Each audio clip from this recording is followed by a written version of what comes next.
Alright, how are we doing today? We're not on yet. Alright, how are we doing today? I mean, That's gonna be annoying. We gotta fix that. Done. Okay. So, we're not doing a damn thing today, is that what you said? So we're not yet. Oh, no.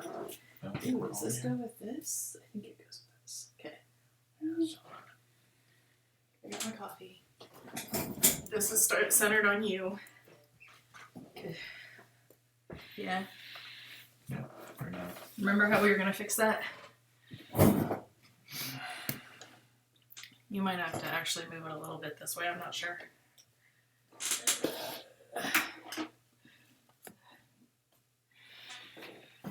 No way to know until we turn on, hey? Nope. Yay! As everything, we do it fucking live. Well, we'll get close. Fuck it, we'll do it live. In the immortal words of Like, because worst Bill case, O'Reilly. we can move the thing physically this way some. worst case. It won't hurt it any. Okay. I didn't really want to let it try. Oh, well, it should be fine. It's fine. I'm sure it's fine. I should have grabbed another pair of socks. Now's the time. We're not on yet. You should turn on. It's 8:01. We're late. We're closer on time than we've ever been. Oh, Lord. Sound is on. Actually, We are live-ish. it kind of matches even. Hello! Hello. I don't know if anybody's here, but if you are, hello. If you're not, hello. What are you doing? Every time you do that, it disappears. And I'm goes doing weird. things. Stop it. There we go. Stop it. I was getting the stream. Or the chat, so you can see who's here. Who is here is Good Jim. work. Hi, Jim. And Mom. Hi, Mom. Woo. And now I'm gone. She made a big deal about being centered in for both of us on the screen, and she was like, I'm out. I should have coming back. I'm just. Yeah.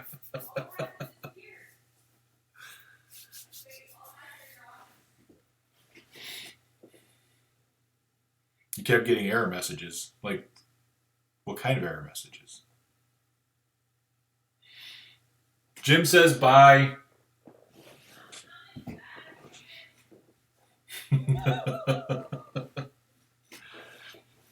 So Ashley has claimed the first sketch for tonight because I made dinner. You what? I'm talking to the thing. Oh, I thought you were talking. I'm being chatty. What? I'm interacting with the folks. That's nice of you. I'm trying. Yeah. But you keep interrupting me. Okay. Sorry. Terrible. Anyway, so Ashley's claimed the first sketch for tonight. Okay, so Dane made a pasta thing Passed it. today with. It was supposed to be broccoli, but honestly, I can't taste any of it. Couldn't taste any of it except the garlic. I think it was garlic pesto. I think that's what it was. I think that's what it ended up I've never being. had garlic. Like, I've never had so much garlic on a piece on food. Like, I've eaten garlic toast that I like, no. This was so much raw garlic. My stomach is still a little like, ooh, what are you thinking? Yeah, so I was like, hey, Dane needs to draw me a garlic warrior because I feel like the garlic is still fighting me. I've brushed my teeth. I've had coffee. I still feel like if I breathed on something, it would die. Don't breathe on me. Well, now I want to. No, you should have said. Oh. Shouldn't have said something. Well, damn. Anyway, yeah. So, garlic. So much garlic. Am I a science officer? Sort of. She is. In that I don't want to be a red shirt.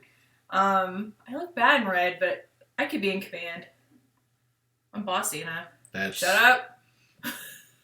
Boo. Also, we are trying new things with, like, the theme. The theme. We have a theme. It's all pretty. Like, someday we're going to try to make it actually branded for us. It'll be even prettier. But, Well, you know. Dane couldn't Baby figure out how to steps. make the second camera work with Yeah, the it was theme. weird. It kept coming up like up and down instead of turning sideways, so we could do like, you know, zoom in on Ashley's hands like we usually do. I don't know if everybody needed to zoom in on my hands. It's entirely possible that they did not, in fact, need to zoom in on my hands, but it doesn't really matter because we can't. Right. Right now. So, yay. But yeah, that's a thing we're working on at some point. So, what else? We tried to kill ourselves with garlic today. It should have been a really healthy meal, and I think it probably was, because I think garlic's supposed to be good for you. Oh, yeah. I've never heard of anyone, like, dying of garlic, even though I feel like it a little bit. So... Just be glad that there's a screen between us. You brushed your teeth too, right? I swizzled with Listerine for about 5 minutes. So you're still tasting garlic too, is what you're saying. Yes. Right. It burns so good. You kept getting error messages that the stream wasn't working. Was that before when it was saying, hey, we're ready to go, but it wasn't going? I hope so. Could be. Looks like our category is still hopefully it's Dragon Agents with Inquisition on our thing, which is interesting. Yeah, we should fix that. I don't know how to fix that. Oh, good. I could report us, though, for something. Don't report us. Like, that seems bad. Anytime I report something, it's because I don't like it. I don't think we should report ourselves. Guys, please don't report us. Now they want to report us, I guarantee it. I mean, plus, like, I don't know, I guess I was thinking about playing some more Dragon Age Inquisition at a later date, if anybody's interested. There's a bunch of these rare achievements that I'm interested in trying, because why not? I've got time, right? That involve things like setting up your character so that you get half of the XP, trying to get to Skyhold at level 5 or under. There's all kinds of stuff like that I just thought might be interesting to see how that works. There's one with bears that I want Dane to sit through just because he's so messed up by the Skyhold bears. Not Skyhold bears, they're Hinterland bears. You haven't even seen the bad bears, man. There's another one where the bears are so much worse than the Hinterland bears. The bears, just the bears. So Dane is upset by the bears. I've been traumatized by the bears is actually a little more accurate. It's super true. We were talking about playing, and he was like, is there a way to keep the bears down? And I'm like, well, sweetie, you just killed them. And then he got, like, upset and yelled about the situation for a while and then left the room in, I don't know, upsetness. The bears did bad things to me. This is a video game, dude. Didn't feel like it.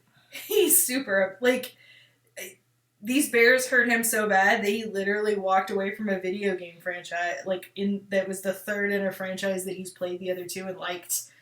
Would we say that they're bad news? They're very bad news.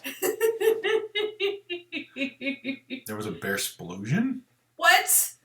Oh no. I have to know about the bear explosion. Somebody tell me about bear explosions.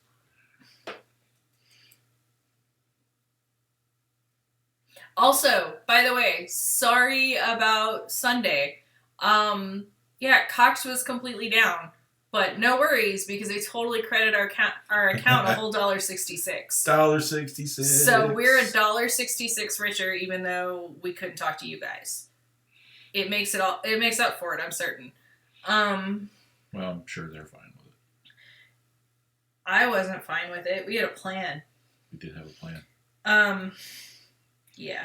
So, the Cox truck, because our neighbors are, like, we've got a whole Facebook neighborhood page, and they're very nosy and everything. The Cox truck has been out and about, and even though we're all experiencing a few dips and issues, they claim that they're perfect now. They claim that they are entirely fixed. Right. So we have also put in an order for some better equipment on our end so that the next time they claim it's our stuff, we can be like, no, that's bullshit. The new modem came today. I haven't had a chance to install it yet. Right. So we've got that, and we're going to have like a wireless thing. So supposedly it should all be absolutely perfect and the best internet. I don't believe it. Well, as best internet as Cox will give us. I think they're liars. Okay, I'm trying to type this in and also pay attention. And so instead, I've so far gotten Beat Mageddon and Beard Mageddon.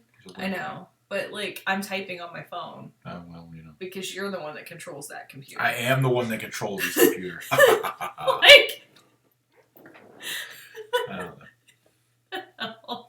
Sorry, I can't open a link in this anyway. Right. Bear News. Oh, that's Bears News. Bears News. Today there was a fish. I put it in my mouth. Good news. I've got a thing from last year.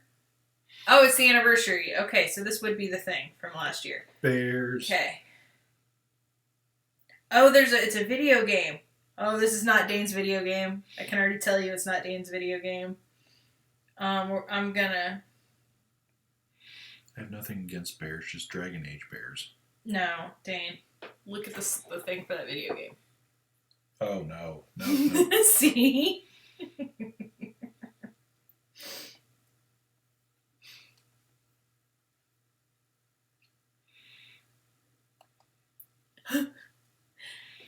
Like I said, Dane was super, super harmed by the bears in Inquisition. I mean, they're hard. They suck a little, but like, I don't know. The bears chased me across the world and into a house. Was it a burning house? No! You should have made them chase you into a burning house, and then they could have burned up while they were eating you. I was just trying to get away from them. I thought if I got into a house, they'd leave me alone. That's not how the bears work. The bears do want to kill Dane. They're pretty serious about it. Not only do they want to, they succeeded a lot. They will chase you. I was having a lot of fun. I've never really played with the mounts in Inquisition that much, and I was doing it the other night, and I did get a bear that chased me halfway across the thing, but it couldn't seem to get me on my horse.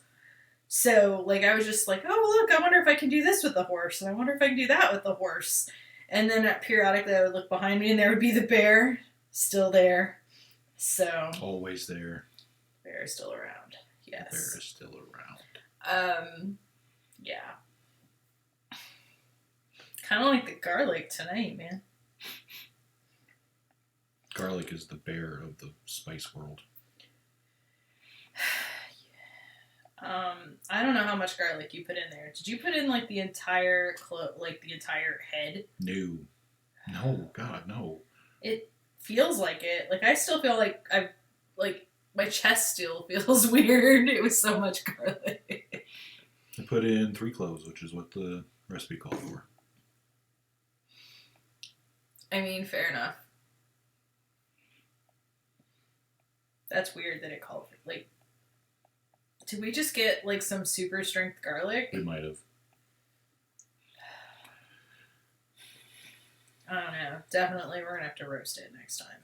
Yep. Definitely. Because then it would have been fine. Like, roasted garlic tastes good enough that, like, even if I couldn't taste... Like, I could not taste the broccoli in this broccoli pesto. Like, it was green. I believe that there was broccoli in it. I like broccoli. I didn't taste broccoli. I didn't taste the pasta. I didn't taste the cheese. We get it. Unless there's other things you didn't taste. Were there other things in it? Because I didn't taste them either.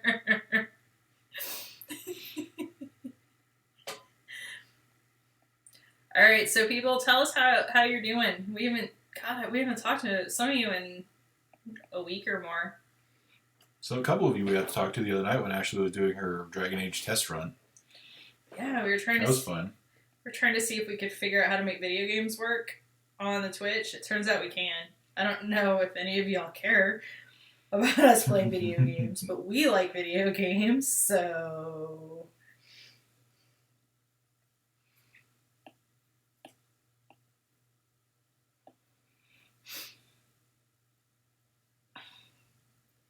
hope everyone's doing fine. I think you scared them all off with all your garlic hatred. I might have. I don't know. They were like, nope. Sorry. We can't be around somebody who hates garlic. I don't even. It wasn't so much that I hated that garlic. It was that garlic hated me. They know what's up. Me.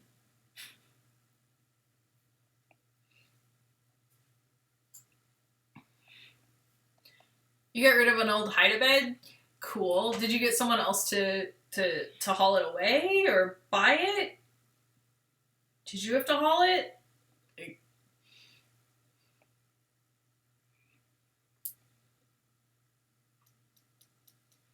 You're falling asleep.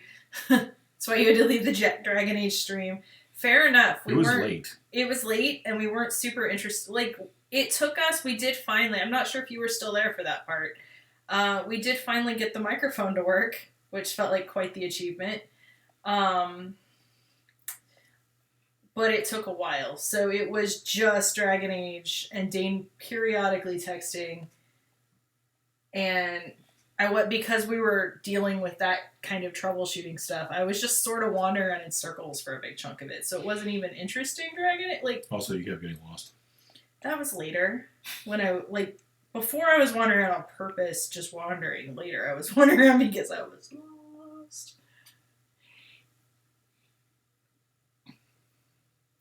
Ooh, you got broke young people to come get the hide-a-bed? Oh, that's awesome. I love it when people thank you, and you're like, no.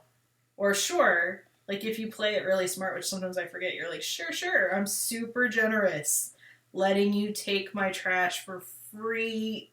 I mean, great furniture, not trash. I didn't mean trash. Right. It's awesome. I'm so nice.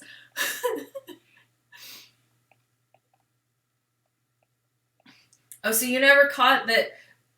Okay. It was still making scratchy noises when you were there. Yeah, we did eventually get the microphone to work. Which felt like quite the achievement. Really did, given how much trouble we were having with it. Oh my gosh. Also, you're getting your nursery ready. I don't think it counts as being that slow yet. Like, the baby's not here yet. It's not like you're painting while the baby is in the crib or anything. Please don't do that. Take the baby to a different room. But I've been told paint fumes are bad for everyone, but especially babies. I'm not an expert. Do you have like special colors or anything, or what are your plans in terms of that? I'm kind of dumb about baby rooms. I've seen them, but obviously haven't planned them myself. Shut up! Don't be mean to me. Baby rooms. They are baby rooms. Like what? Just imagining a bunch of tiny little rooms.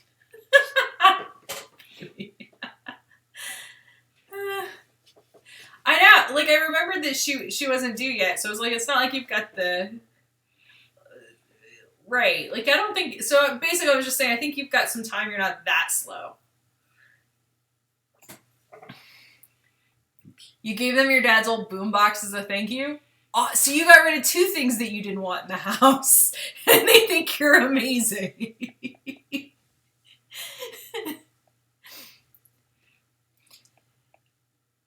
Well, it's good to let Kate decide. That seems friendly, given that she's currently doing much of the baby work.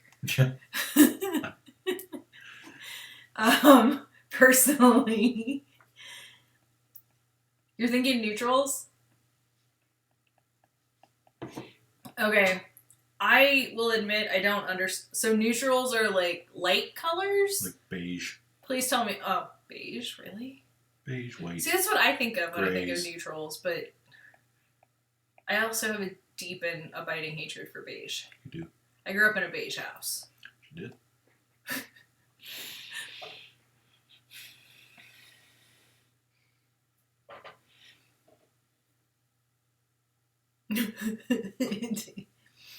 See? This chat isn't a thing. I'm very proud of that. That took a while to figure out. Yeah. Is that helpful to you all, by the way, to see the chat and the thing? See, like, is that a useful, helpful thing?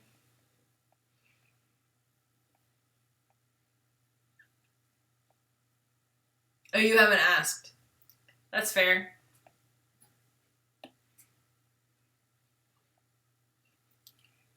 Red eye tree frog colors.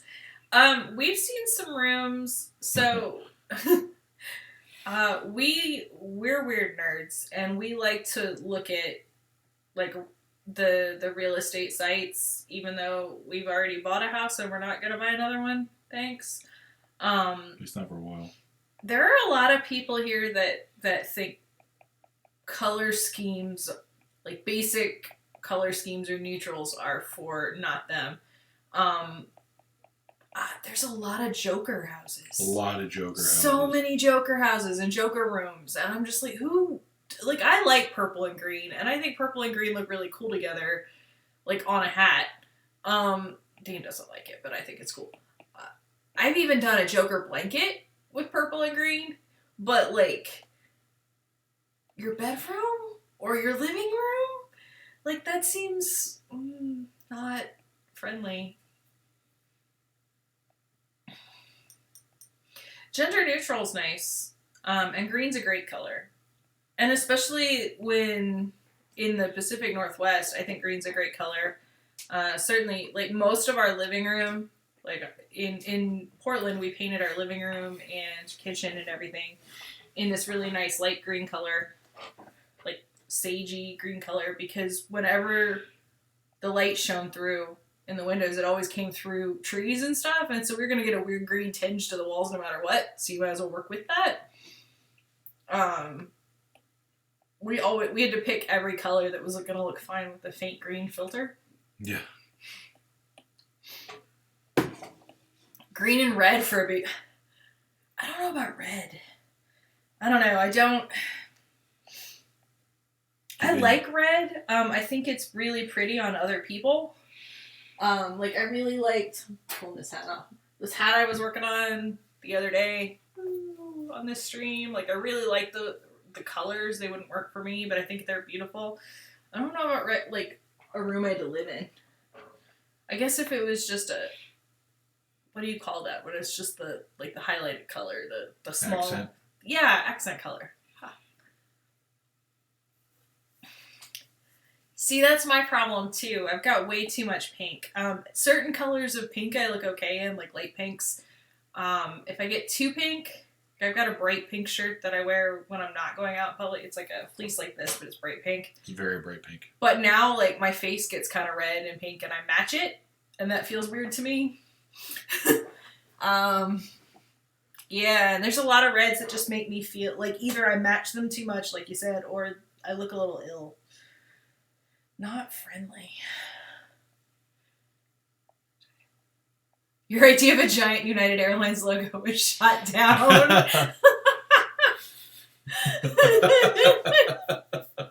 Spirit Airlines might be a problem, given that that's not who he works for.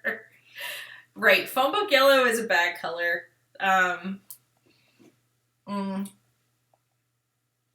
Like, okay, I take it back. It's a great color for some things. Like, it's a great color for the phone book. Well, and I think that, like, at a lot of cons, they'll make, like, volunteer shirts, like, phone book yellow or bright green, fluorescent green, or, like, really bright, kind of slightly ugly colors. And I think that's a good idea because then those people stick out and you can find them easily. I don't know that people, like, I would assume that some people at least look at that shirt and go, oh, no, because they're going to be wearing it, but that's not my problem, so... As a vendor or an attendee, I like being able to find people that when I have questions or I need something. But for your bedroom walls, Dane would think I was really sick, like every single day if we were in a phone book yellow room. I would look really bad all the time. So would you, actually. Probably. But, you know, I don't look that great most of the time, so. Aw. It's fine. Alright. What next? I've got to make this a little bit smaller. So it can do this scrunchy thing. Scrunchy thing. You all know what you're talking about, the scrunchy thing, right? I think it's actually a slouchy thing. I think that's what they call it now. Kids these days.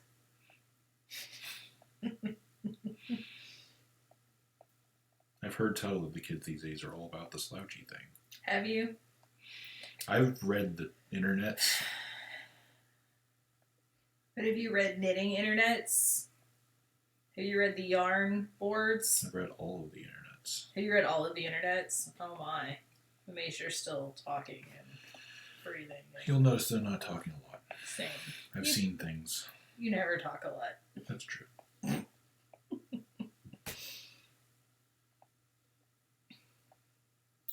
When choosing a bedroom wall, I always think which color will bring out the jaundice the best.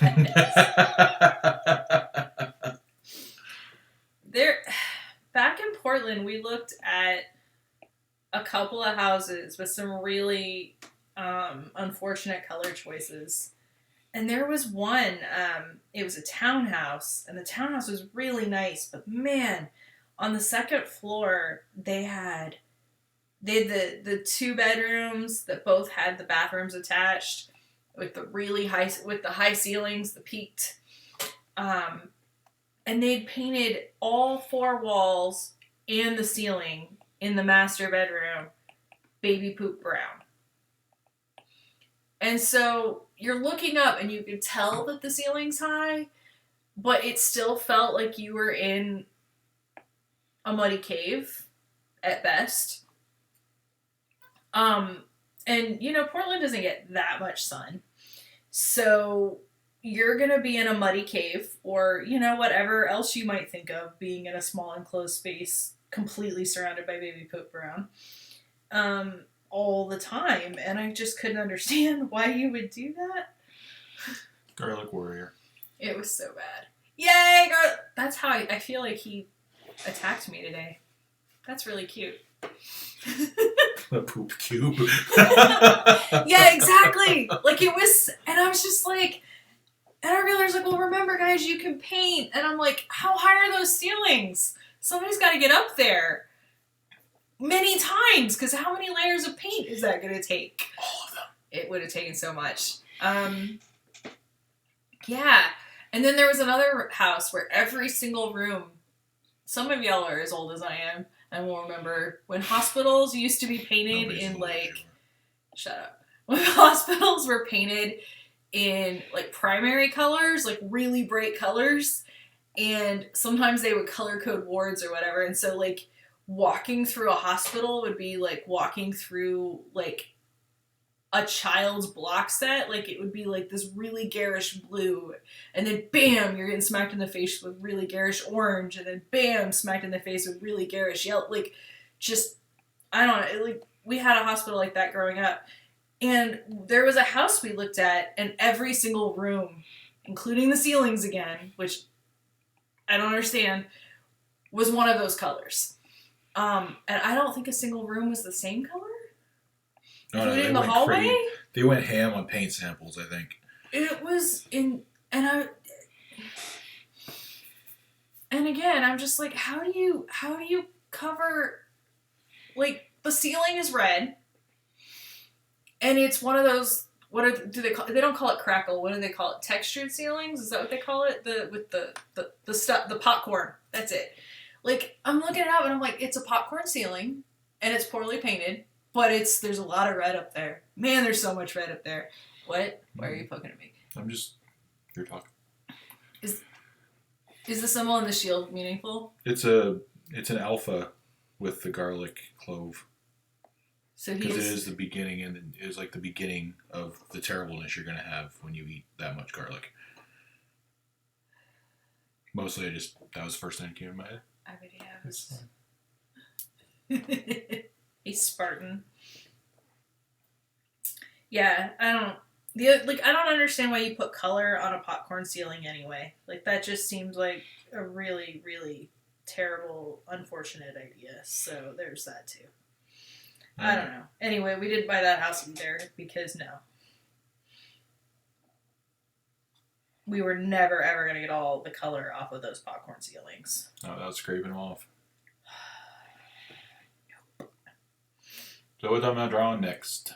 Okay, guys. Somebody tell them what to draw. Right. Like, you're right. It wouldn't be better if it was a well-painted popcorn ceiling. Like, color on popcorn ceilings is terrible.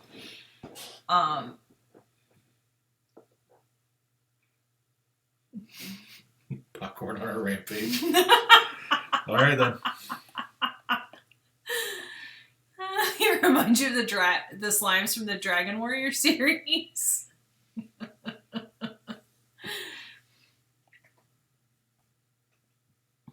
Oh my gosh. So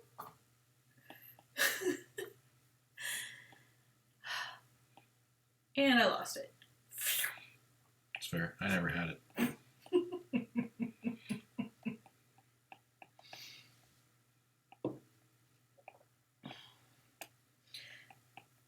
I wish my dad had insisted on a gender neutral color, or just any neutral color, in my bedroom growing up. When we first moved to the house I grew up in, he let us pick the color, because every room had to be painted, so he let us pick the colors that we were going to get. And I picked pink, because I was in, like, 2nd grade, and I loved pink.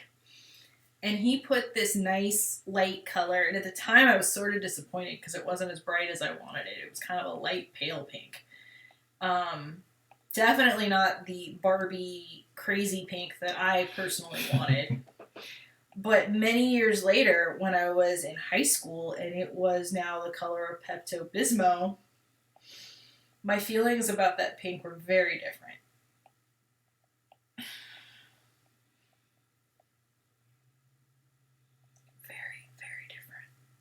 Were they different? So different. So much difference. The train of thought derailed, no survivors. That's more accurate than I'd like. That's me all the time. Mm-hmm. Man, am I awake? That's probably happening. Gosh, it's probably happening when I'm asleep. Dan says I talk in my sleep. You do. Talk a lot in your sleep. Vampires and Heelys is great. Bring that up when he's done with this, because that's awesome. Especially they can be the light up ones.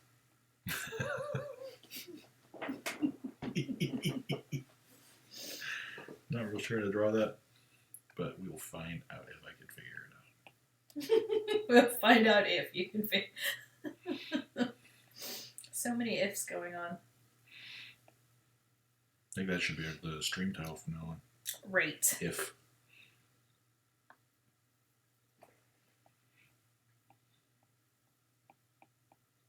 Did you change the title of the thing? Is that why it still says Inquisition? No, it says suggest a sketch. Huh. Okay. We're learning. We're not learning. Is our children learning? Rarely is the question asked.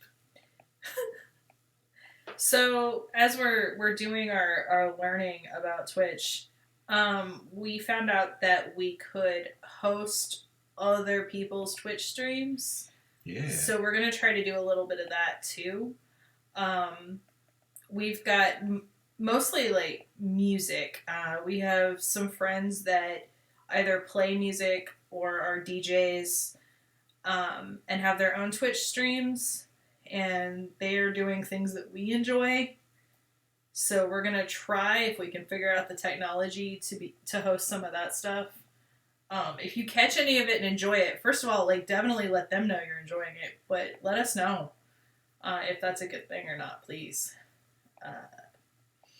We just think it's cool, and we're like, well, if we're not on, it seems like if we do it, if it works the way it's supposed to, then it'll be a relatively easy way to show y'all things that we think are cool. Share them, something? Is that the word? Sharing is caring. Unlike Sharon is Karen, which is also true, as we discovered last time. There was a post this week on Tumblr, The Real Reason Vampires and Ghosts. I'm reading it so you don't have to look up if you want, but you can. Yeah. I was just, pointing out that I was trying to help. Keep my head down, get back to work. Oh my gosh. The real reason vampires and ghosts wear those floor-length capes and robes is so they can hide the heelys they wear at all times. Oh, that's right. You sent me that. I told you to make sure you remembered it for the thing. I know we're in the category Dragon Age, and we played. So we tested. We tried to figure out how to do Twitch on the Xbox the other night, and so we tested, and I was playing Dragon Age then, and I don't know. Like Dane's got to figure out how to I don't know why it didn't change when I changed the tags. So maybe you could figure it out now, because people are going to come in thinking they're going to see Dragon Age. That would be sad for them. That would be sad for them. We might play Dragon Age again later, but yeah. How do I change you? Like it was an automatic putting us in Dragon Age before. Do you want to Google how do I change my Twitch category? This is going to be real interesting for a second, guys. Sorry. You enjoy that the tags are crocheting, digital art, RPG, action. Yeah, we're very action oriented. Very action. It's a solid part of tags. I mean, that fits us and our interests, I suppose. That's fair. What is it? Category. I'm disappointed that there's nothing on there about nerd stuff because. Nerd. Oh, and that's a thing we could bring up. In case you are in the area and you haven't heard, Rose City Comic-Con that was scheduled to go in September in Portland, Oregon has canceled until next year. They're not doing a postponing, they're doing a cancel until next year. So, if that was a thing that you cared about or had tickets to or whatnot, be aware of that. My understanding is that for vendors and attendees, maybe, that they are letting you choose whether or not you want a refund or you want to just use what you purchased and push that forward to next year. So, choose appropriately, I guess. Choose wisely. Right. Choose what's best for you, but yeah, be aware of that.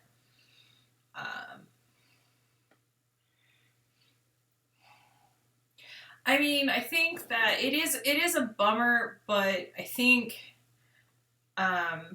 there's just a lot of cons that are going to have to cancel, I think, because of the situation we're in. And okay, so as an attendee, they said you can get your tickets or get a refund. Yeah, that's what they told us about our table too. Yeah, I don't want to die either. So, I'm currently here in Kansas. They think they're opening things up, and they're like, "We've opened up the restaurants, and we're letting people dine in." And I'm like, no. I will not be dining in, and I will not be using restaurants where people aren't wearing masks. And no, you die in. Yeah, exactly. That's how it feels. See what you did there? Yeah. Oh, hey, there it is. Haha. Look at you fixing your thing. I'm fixing my thing. Oh my gosh.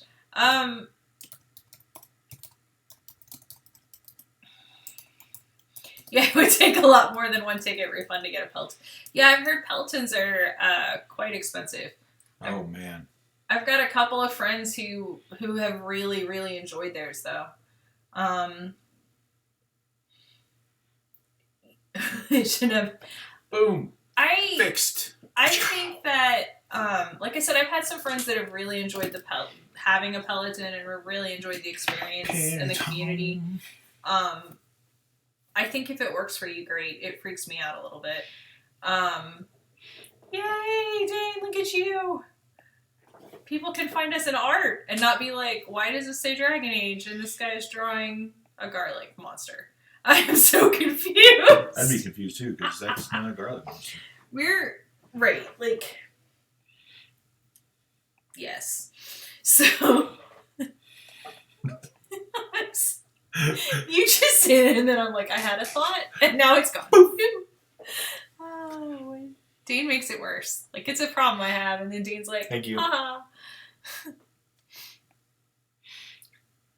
full credit to my friend Becky at Lunacy for the idea of the animated GIF for my Twitch announcement.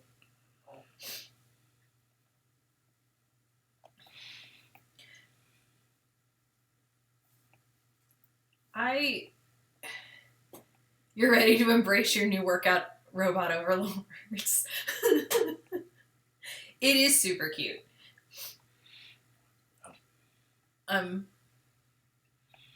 Sorry. I was like, the robot overlords are cute?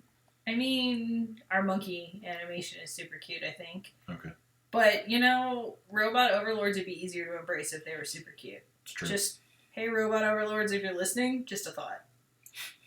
When you get around to it, be cute. Be cute before you take us over. Right. You will get a lot less argument. Also, be willing to let Karen get her hair did.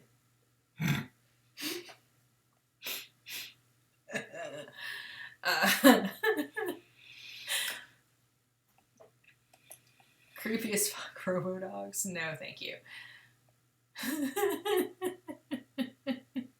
What?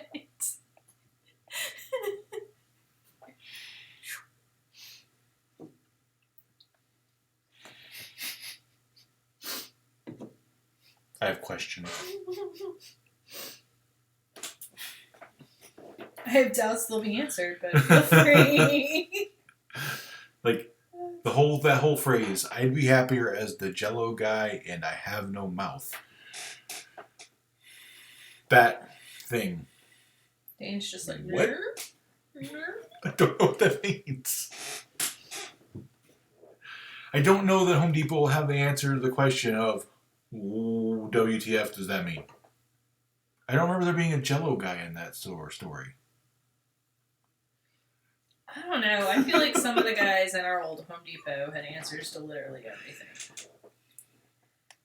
Whether or not they were right or not is not the point. That one guy especially, the guy from the power tool aisle that loved you, he had answers to literally everything. That guy, when we were remodeling our old condo, I would go in and ask a question about what kind of tool do I need to cut off the bottom of the door frame for reasons. And he would give me, he would take me over to the power tools and then he would trap me there for an hour. Dane literally at one point came home without the tool that he went, or the thing he went to the Home Depot to get, and Home Depot is now closed. But he came back and was like, I don't know why, but I'm really convinced I need this power tool I didn't know existed before today. And I was like, what? What does it do? And he's like, I think everything. And then he spent like an hour explaining about this power tool. And I was like, but what would you use it for? He's like, I don't know, but I think I need it. And it took him like a day to get over needing this power tool that he didn't need. It was like some sort of magical Dremel tool monstrosity thing that apparently slices, dices julienne's French fries and cures cancer. This guy was super excited, and by the end, Dane was super excited too. I forgot about that. You're right. It's been a while since I've read I Have No Mouth and I Must Scream.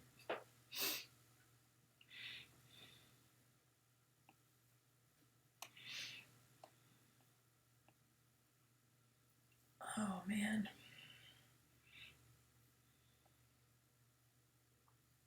And then you came here and bought power tools.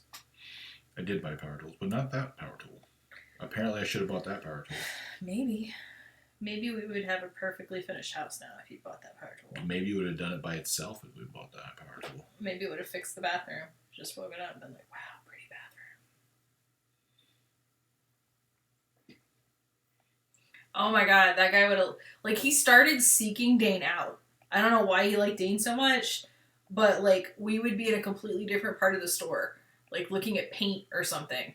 And Dane would have... And, like, all of a sudden, Dane would turn around and that guy was there. He's like, let me show you this cool new thing. And then he would lead him to the power tool aisle. Like, hi, Toby. And I was like, bye, Dane. I guess I'll get this stuff on my own.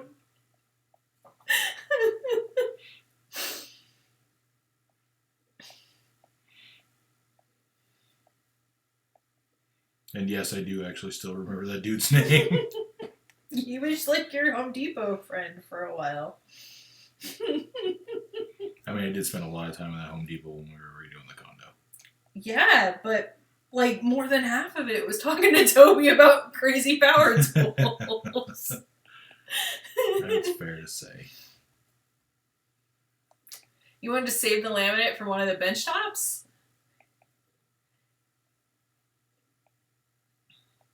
Use 2 hand saws and a hammer.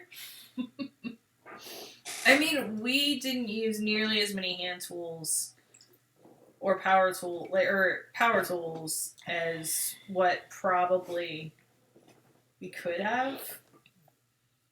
But if Toby had had his way, our what feels like a very large garage would be full of every power tool. We would be ready. I don't know what for, because half of the stuff Dane couldn't really tell me what it was for. Just that it did cool things. That thing it does. Cuts things at an angle that's impossible and backwards or something. Like he...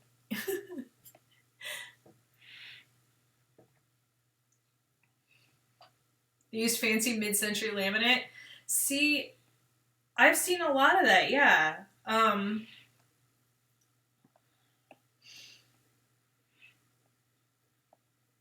don't want fancy mid-century laminate. We do not have fancy mid-century laminate. I don't know, the floor laminate in the main room. I mean, that's pretty... It's pretty fancy. It's a thing that it is. Are you not willing to grant me that it's fancy? No. I mean, it's got character. Let's put it that way. If by character we mean it speaks to me late at night and gives me nightmares. I don't know, that's what we mean by character. Well, then maybe it doesn't. Also, it's literally cracking up. It is. Which is too bad. But not in like the funny way. Yeah.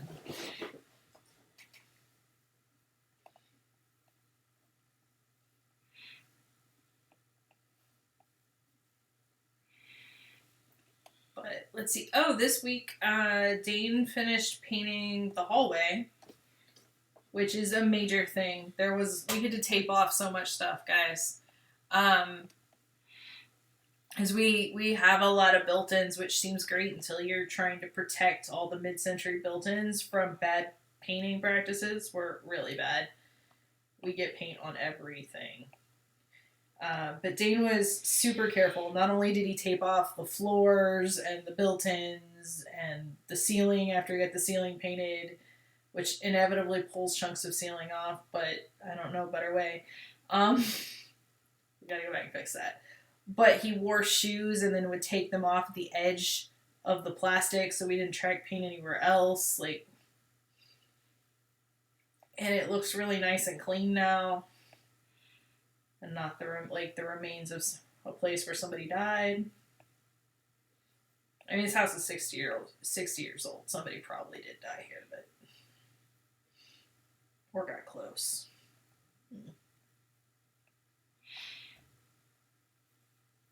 Well, no, that's... I know, I'm like, now I got dark. That went to a dark place. 3 people have died in your house. I mean... I don't actually know. Like, our neighbor lady tells us that the first people that own this house, the husband died fast, early. I don't know if he died here. But then the lady lived here until she was like 100. And I don't know if she means like she lived here until she was like 100 and then she died, or if she lived here until she was like 100 and then she left. No, she said that they moved her out. Oh, did they move her out? Oh, okay. But then there was another old man and his son, and apparently nobody liked the son, because we've gotten the Midwest version of, oh, that guy was a bad one, from all of our neighbors. It's true. All of our neighbors. Yeah. So, I mean...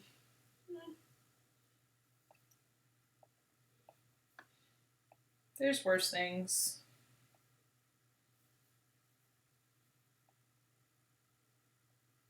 I suppose, than having people live in your house that loved it enough to die in it. Man, you are all about the cheer tonight. I am. Man, good thing it's not Christmas. Maybe they moved her lifeless body out. See? I'm not the worst.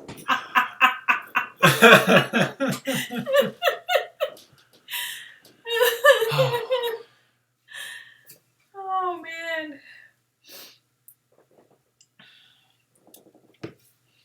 I think if you move into a house that's not brand new, like, you know people have lived in it, and you just accept that life sometimes means death. Wow.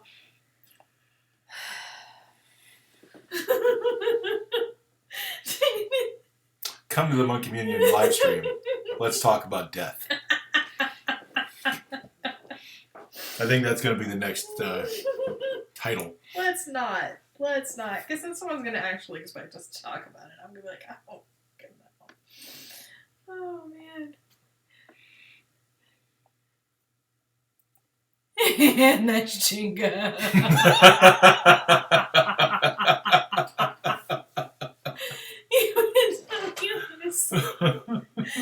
Oh, man.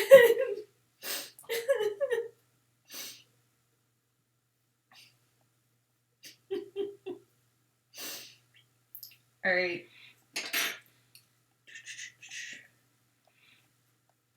Oh, this is a very slouchy hat.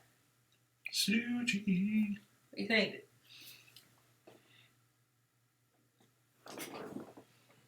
What do you guys think? I can see it.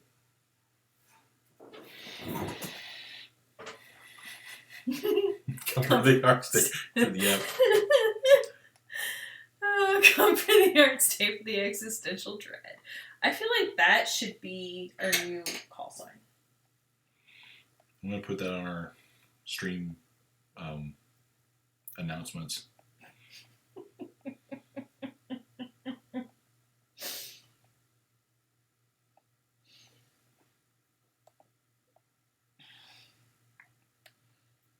How's it going? You have pop. I have rampaging popcorn. What's on this side?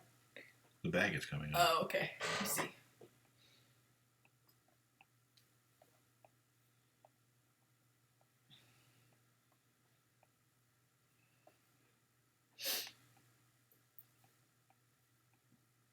Are you getting near done? Should we warn people so that they can start thinking about what they might want to see? Well, we've already got a request for vampires on Heelys. Oh, okay.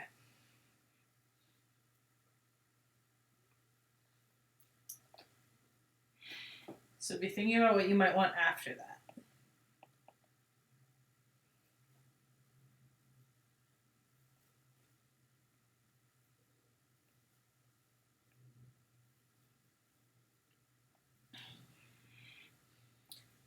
We've had, let's see.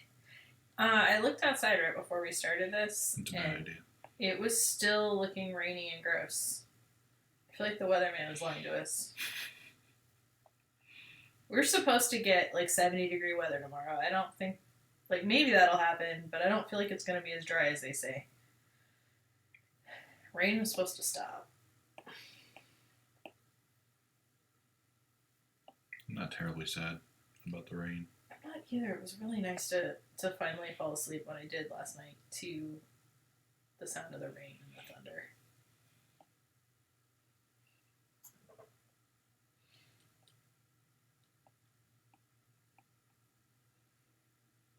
The little movie theater up the road is selling movie popcorn on Fridays and Saturdays. Oh, what a great idea!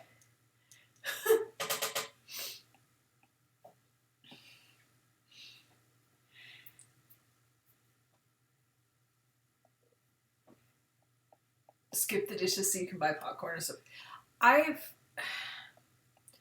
Well, and there's something about, like, my stepmom really likes movie popcorn. Like, she always gets the giant size refillable one and makes them refill it on the way out the door even.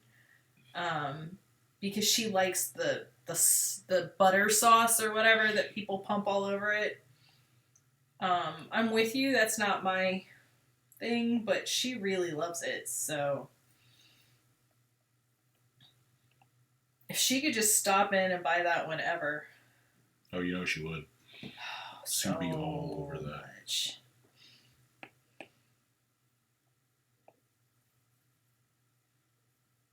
That makes sense.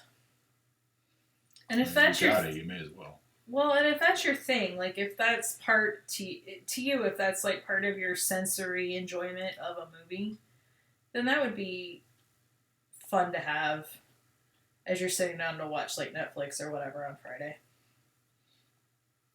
I mean, I know I've enjoyed. Dean spoiled me again. We picked up our second half-gallon of latte since this thing started from the local coffee shop. Because you can order it ahead of time and then just go in and tell them who you are. They just bring it out to your car. Like you call them and you're like, hey. And it's really, really good. It just sits in the fridge and I get a little lattes all the time. But there's something nice about just being able to do that thing that's become your habit.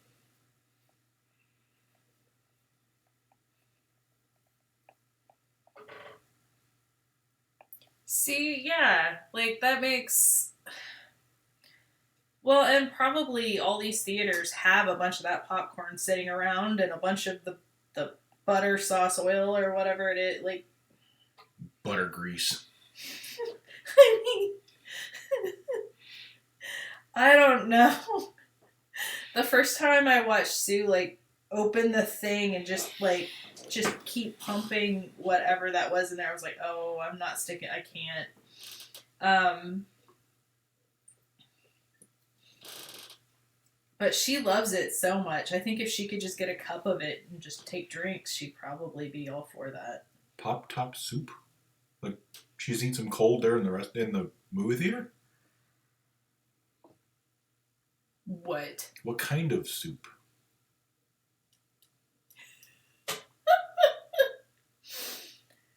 Wow. I take in, like, I'll admit, sometimes I take in cans of soda. I've definitely taken in coffee before. Because movie theater coffee is the worst. Oh, okay. Like, my little sister used to eat cream of mushroom soup straight out of the can.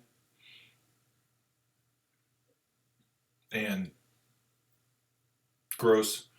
You were horrified? Right. Like, straight out of the can cold. Right. Take it out of the cabinet, open it up. Just straight out of the... Yeah. So, like, Progresso, like, soup, where there's, like, vegetables and pasta, and it's kind of like a pasta salad, but not... I can see that. I can't. I can see it better than cream of mushroom, just by the spoonful. I've eaten a spoon of cream of mushroom. Maybe in a can? Not the entire can, no. I would have died. How did your sister not just immediately die of diabetes? I don't know. But that seems like, I mean, I don't even know what, like, immediately heart failure maybe from all the salt. Let's say it would be that. I just feel like it's not, but, like, yeah, totally. I've, like, licked the spoon when we made. Yeah. And, like, had a spoonful of it if Dad wasn't paying attention while we made green bean casserole. This is still really big, but kind of slouchy. Alright. See if I can remember how Heelys work. There's a thing I didn't know you'd be saying tonight. It's kind of the fun in this thing. Yeah. Didn't know you were going to get full of existential dread. Didn't know you were going to have to figure out Heelys.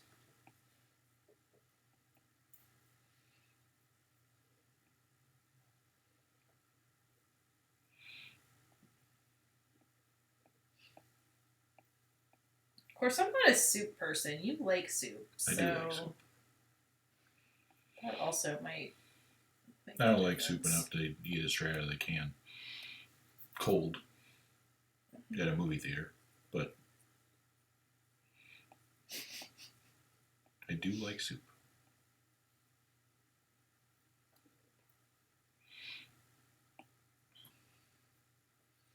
You made mushroom soup with eggnog instead of milk once? That upsets me. How'd that go? Because now I have to know how that was. New England clam chowder because she's classy. Mm. I don't think it's safe to eat New England clam chowder straight out of the can cold.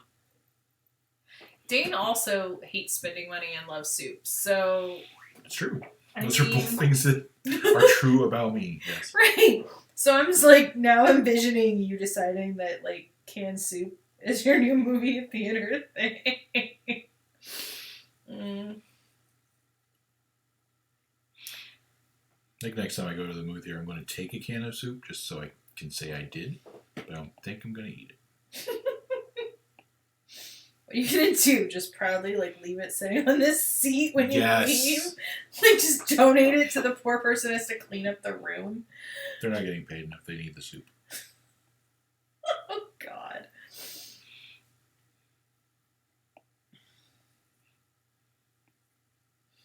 I interviewed for a job once at a theater. Did you? Yep. Movie theater when I was a kid. They're in St. Joe? Yep. The Plaza 8? I don't remember which one it was. Probably? I didn't get it. It's too bad.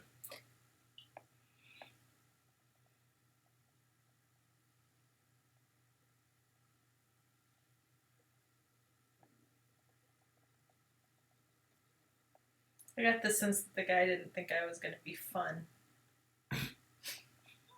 I don't know why he would have thought that.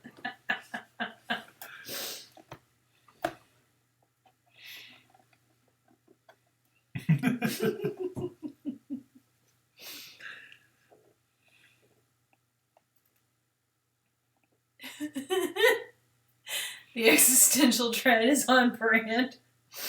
Yeah.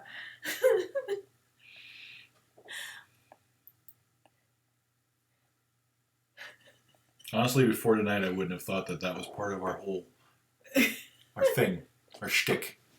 I mean, I knew.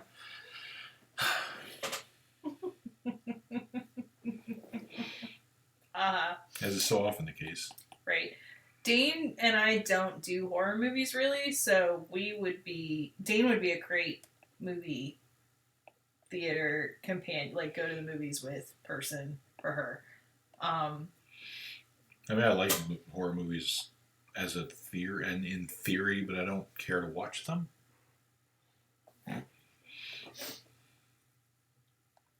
That's an argument to get more made. Like if we were still in Portland, that's Dane actually like would go to the movie theater without me because I'm not always a big movie theater person. Yeah. And he likes to go see movies, so I used to love there in Beaverton. There was a theater. I think now it's a VR 3D shoot 'em up thing. I don't know. Called Valley Theater. It was right there on Tualatin Valley Highway. The $3 beer theater? Yeah, $3 for any movie. And then $3 for a beer. It was great. You had to get there early, though, because that dude did not give a shit if you missed your movie because you were waiting on him. Yeah.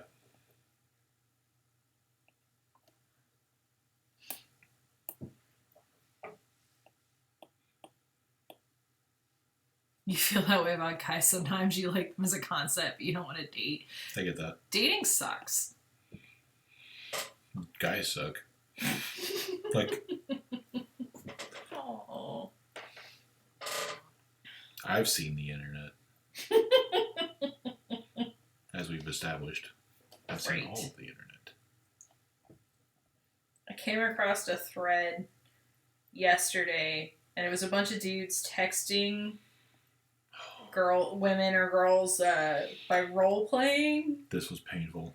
And Dane just got so mad. I'm like reading these texts aloud. He's like, "Why?" He's just getting pissy and like stomping as he's cooking. Yeah, I wouldn't date any of those dudes either.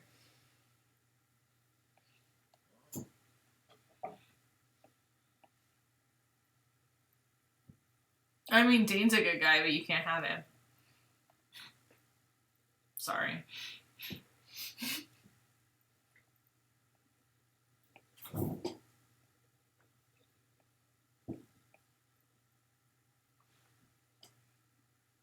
I'm looking at the camera. I was noticing I was half off again.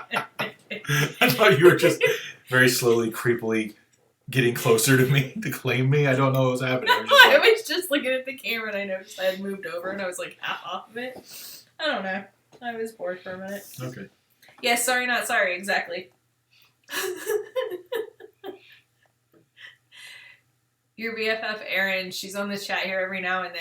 She does the female version of mansplaining to me, so you don't need that from anyone.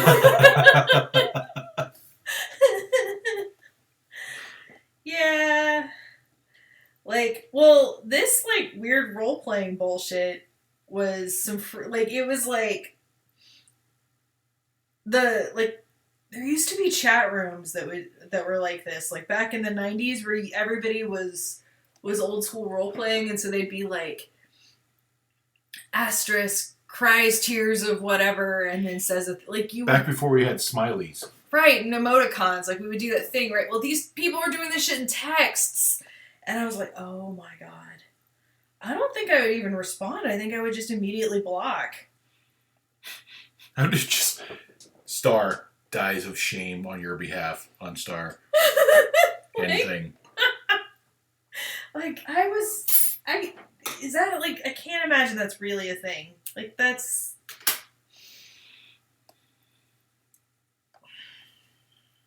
I am humiliated for the human race. Do we remember Tribe at all? The social network Tribe? I don't. I've heard of it, but I don't. I was never on it. We had Prodigy for a hot minute when I was a kid. I do remember Prodigy. A friend of mine had it. I don't remember Tribe. I don't remember what I used to get on at school and at the library. There was something. Yahoo? AOM? AOL? Yeah, but there were, like, I don't remember which chat rooms or whatever. AIM? I remember it was very cool because for a few hot minutes I had some friends from elsewhere in the world, and that was just very exciting. But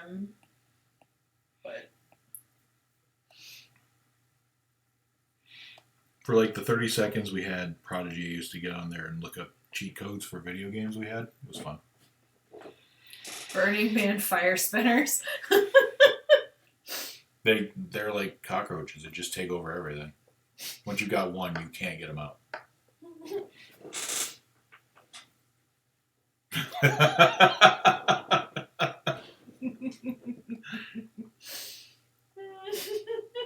I feel like that's fair to say, Oscar Wolf.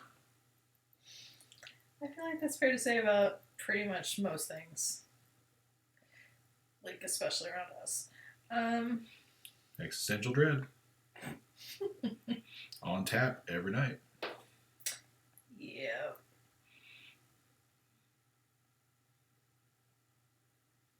Yep.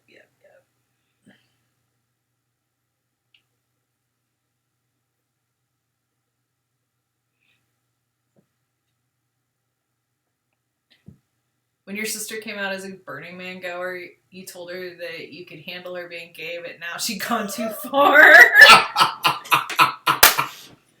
That's perfect. Oh, man. I mean, I've known some nice burners. I've known some... Lady we bought this house from was a burner. Yeah, but she wasn't even a real burner. She was She like was a a local Kansas Kansas burner. Yeah. That was how we learned that they do Burning Man things and like that aren't Burning Man. That are regional. She'd never been to the real one.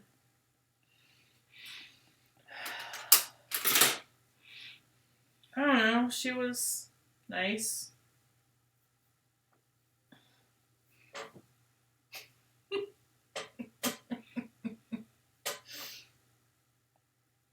He looks so excited about his Heelys. I mean, wouldn't you be? Yes.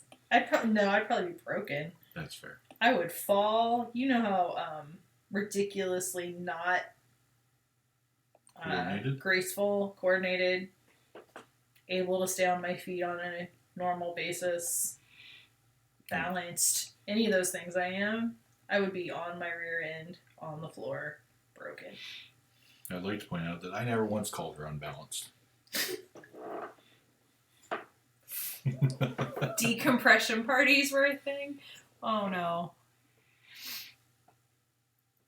I have decompression parties after like big conventions. It's just me sitting in a hotel room where it's quiet, eating pizza and staring at the wall. Is that the same thing? We've got multiple. We've known a lot of people that do Burning Man, and I think there's a lot of really nice people that do Burning Man. I think that there are also people who have taken up I do Burning Man as like their main identity. That maybe, yeah. I don't know. Like, I guess, like, one of the things I liked about Portland was you had a lot of people that did a lot of things. And so if you were like, hey, what are you about? For just about anybody in Portland, there'd be like 20 things on the list. And every bit of that had a little piece.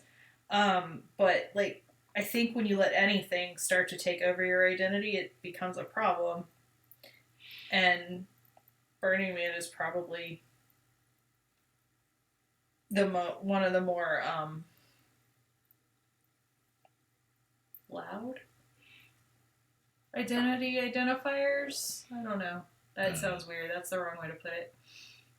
I'm not sure where you're going with this. I don't know either. You don't stop me. I just start talking and you don't stop me. You're just like, I'm drawing. It's fine. I'm not allowed to interrupt you.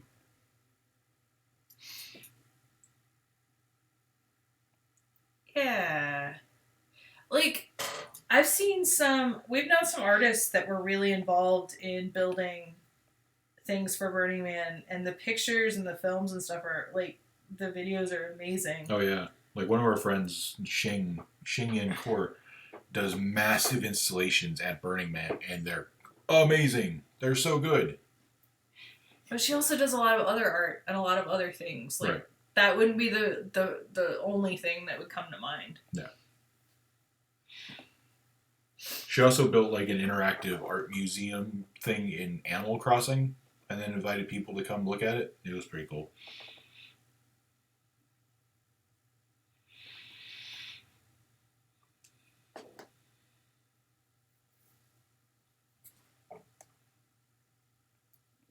Yeah, psychically loud. Exactly. Yeah, Jane, this is your fault. Everything's my fault.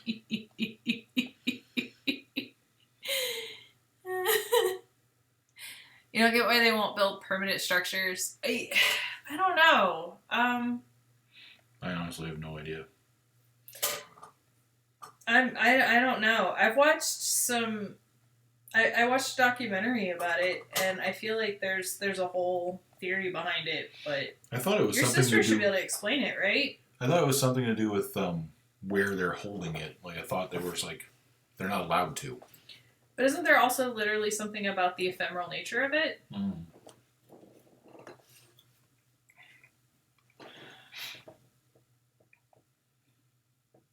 Well, now I feel like your sister owes us some answers. She doesn't owe us shit, but, like, it's fun to think. I don't know. Hey, we forgot about music this time. We did forget about music. Would you guys like music to help you get over the existential dread? Is it the silence? Oh, no, I'm sorry to hear that. Wow. We're never getting over the existential dread. Tonight is existential dread night. It's just gonna happen. That's where we're at today.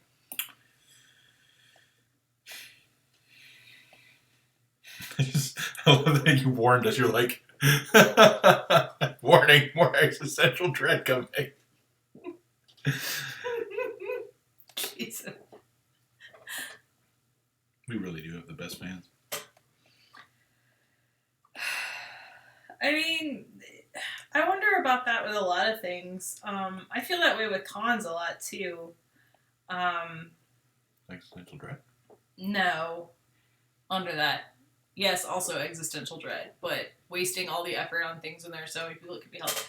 Like, there's a lot of like I love San Diego Comic-Con, and I love like they're one of my favorites, and I love a lot of the big shows, and I think they're really great. Like, this is not negative, or is it? but like sometimes when you see the piles of like, especially for some of the big shows where people have come in and built these really amazing booths, and then there's just piles of things left in the garbage, and just a lot of like people buy a lot of stuff and literally just leave it to be thrown away. Like I do feel kind of mixed about that. I meant not today, Satan. I think that's a good place to be daily, really. Do you think Satan says that to himself a lot? Like that's how he gets up in the morning and looks in the mirror and he's like, "Not today, Satan," and then he goes on about his business. I feel like that's your next sketch. We will see. You've already had a sketch. Maybe. You had Garlic Warrior. Did have Garlic Warrior. He was a great Garlic Warrior. God, I hope he does. That would be amazing. I don't know. I'm very much like I'm a reuse and a hoarder, like a bit of a hoarder, and for materials. So Dane and I have scavenged after cons more than once. Well, more than once. But yeah, there's a lot of stuff, especially when we fly into shows. There's a lot of stuff that there's no possible way we can take it or make use of it. And it does make me sad, like, sometimes to see the stuff that just gets used and then thrown away.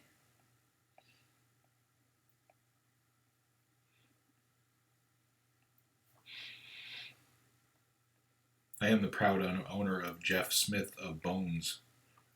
Sharpie. He's so excited, man, every time he pulls that out. We were at a show that provided all of their, I don't know about all, but at least some of their guests with personalized Sharpies. And they were left behind, and they were great Sharpies. They weren't personalized to the artist. They were personalized to the show. But it was at Jeff Smith's table. So, and they were left behind. And again, like, Sharpies cost money. They do. That's one of the things I will always scavenge. Because again, Sharpies cost quite the money, and we're always going through them. So I will always check and be like, is this got the ink in it? Is the tip still in my pocket? I mean, not, stealing from them, but once they're gone.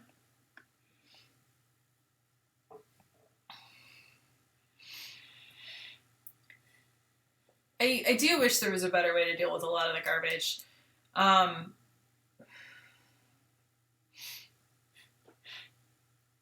Like, we've found some stuff, man. Exactly. Where's the pen? I'm a little better than that, but man, I have eyed tables like, gosh, there was a show we were across from a celebrity, not a celebrity, but like a comic celebrity. Not a real celebrity. I mean, like, no, I just meant like we weren't in like the celebrity signing aisle. But we were across from a comics celebrity, and they, they're just given a lot of stuff, and they flew in, like, they're not going to take, and sure enough, like, when they left, we went over, and we just checked it out, and there was, like, a free card game. It was free because I didn't pay for it. Somebody did, but it was left. There was, like, a card game they'd been handed. There were Sharpies. There was change on the floor. Yeah. I'm that person. I'm totally over there like, oh, look, pennies. Picking that shit up, putting it in my pocket. I found a $5 bill on the floor after everybody left at C2E2 one year. Yeah.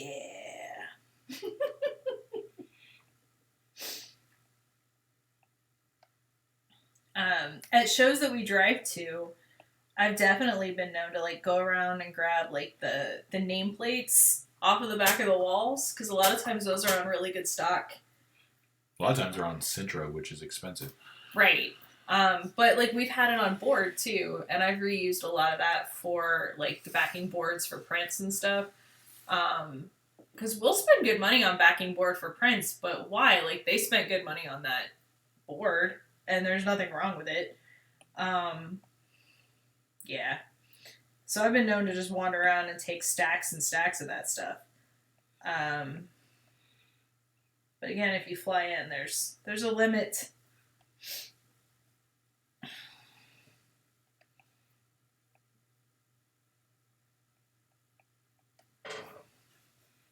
That is why women need pockets in their clothes.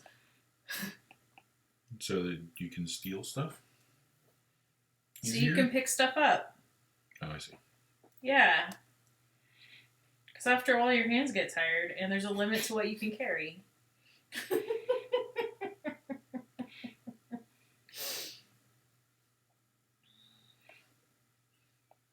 There was, so one year at Emerald City, I don't know what was up, but I wandered around the floor. We were waiting for some, like, we're often pretty slow. We've gotten a lot faster over the years, but we used to be really slow to tear down. And we're still, like, often one of the slower people, especially in Artist Alley, if we're in Artist Alley. But we were waiting for some friends of ours to finish up anyway, and they're slower than we are. Because we were going to go to dinner with them. So I took one last turn around, and for some reason that year, a whole bunch of people had just thrown change on the floor. And I walked out with, like, twin, like, just bulging pockets of just change. Yeah, pocket full of sunshine. Nope, pocket full of pennies. That is my sunshine. Man, Dane yells at me because I pick up pennies off the ground. I yell at you when you do it in the middle of a friggin' street. He gets mad. And I'm like, it's free money. I'm like, there's a car coming. It's why your job is to stand there and be obvious. Yes, it was awesome to do that in New York City. We're like in the middle of Chinatown, walking across the street. Ashley stops. There's traffic because there's always traffic. It's New York City. To pick up a penny. I'm like, you're going to die and get me killed. When your brother was literally using a tiny backhoe to clean out the out. I mean, yeah, a lot gets wasted. It's hard, I think, when there's a bunch of stuff that's been left in a small area. Yeah, that can be a difficult situation. Unfortunately. Well, and I do know, too, like, hoarding runs in my family, like, actual hoarding. And I think that, at least in my family, you can get so caught up in the, oh, this might have use, this might have value to someone, that you overcomplicate your life and that you leave yourself in a bad situation for living. So I try to balance that, but man, do I want to, like, recycle everything. Can't, but I want to.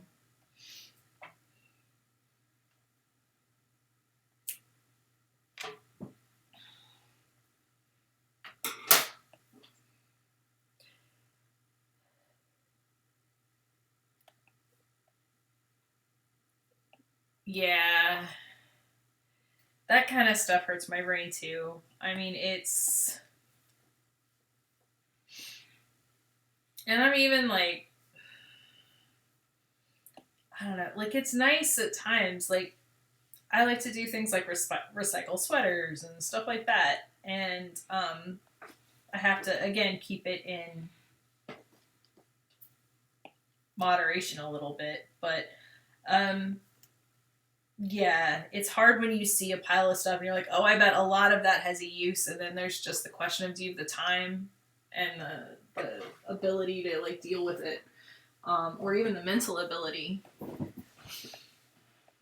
Okay, on a completely new topic. Sorry, I just saw this thing. I want to show this hat that I finished a while back because I think it's kind of cool. It's a hat. It's got a little thing, a little hat dance. I don't know thing on it. Hat dance. Do you want to wear the hat? I don't know. Is it itchy? It's got rabbit. You'd be hot. I do not want to wear that. It's really soft. I bet it is. It's very soft.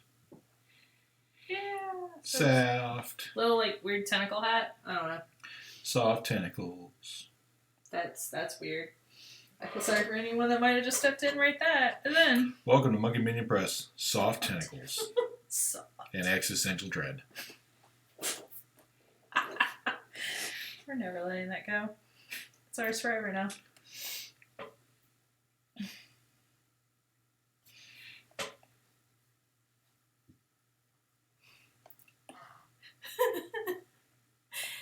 It does have a swoosh. Thank you. I enjoy doing it. I'm trying to do more that are just a little bit fun.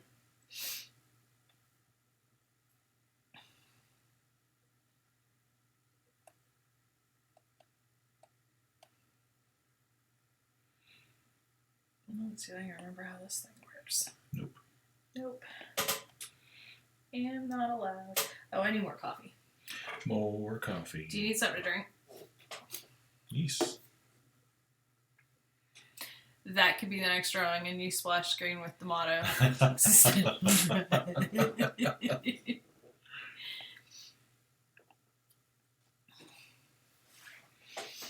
Alright, be right back.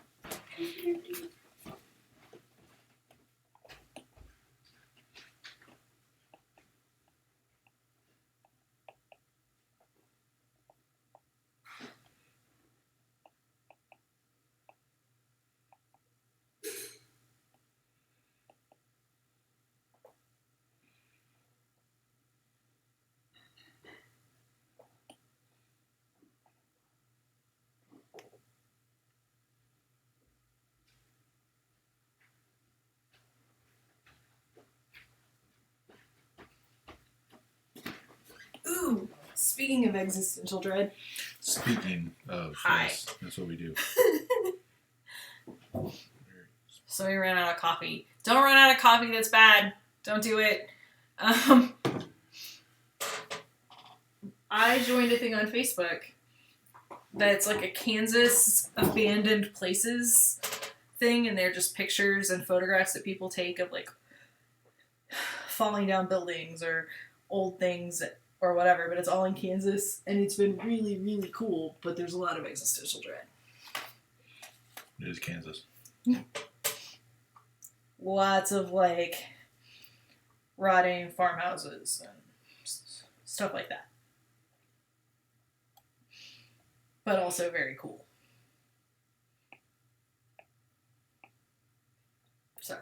Just getting new coffee reminded me of that. I've enjoyed it a lot.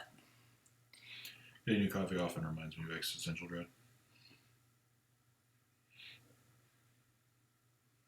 Half coffee, half chocolate wine. Ooh, that sounds good. It was super cool. I didn't know such a thing existed. And then for some reason, like someone reposted it or something came up and I was like, I want to be part of this group. And then she was. And it'll even be, like, you never know. Like, sometimes it's old black and white photos that somebody found. Like, oh, I found this in my grandma's house while cleaning it out. Can anybody tell me, like, where it, I know she grew up near this town. Can anyone tell me where it is? Sometimes it's, like today there was one that was, like, I was helping a friend clear out an old barn, and we found this thresher out in the, woods behind the house or whatever. Like, you just don't know. But, like, the rules are you have to take the photo, or, like, you have to, like, it can't be, like, found on the internet or whatever. And it's like... Presumably it has to be of something in Kansas, too. Yeah, it's got to be in Kansas. And you got to be able to tell, like, where it came from as much as you can. Like, I'm guessing because I saw it that the admin was okay with the person that was like, hey, I found this, in my grandma's photos. This is where she grew up or what, like trying to figure that out. But, yeah.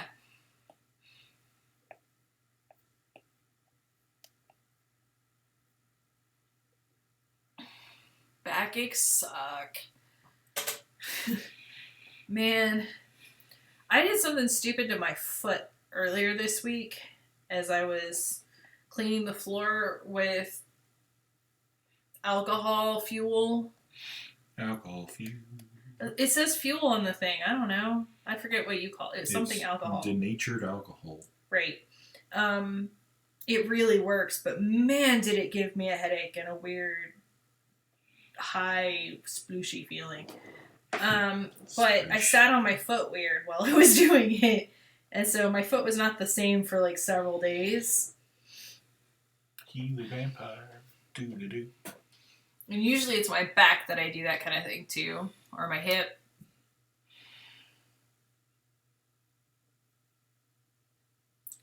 Now I need chocolate wine to fix it for next time.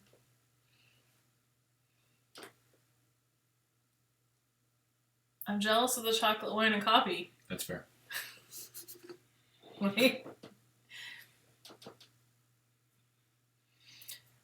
Yeah. Dane has bad habits when he's working. What? And so he...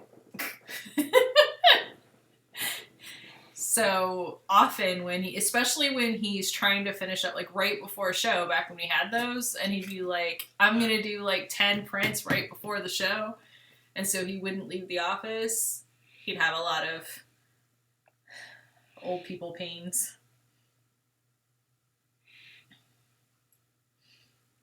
No, I mean, I guess that's a bonus. Now I can leave the office. Well... There's not a right before the show. I guess I'm not sleeping because I must produce more work. Even though Ashley's not going to let me actually get it done because she has to do stuff with it after that. Shenanigans. Mm-hmm.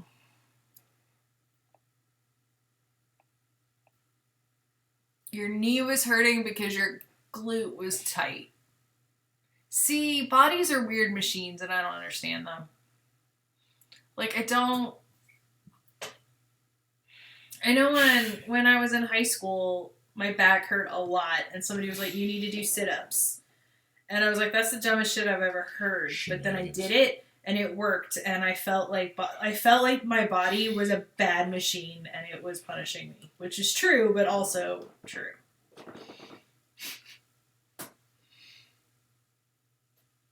There are butt stretches.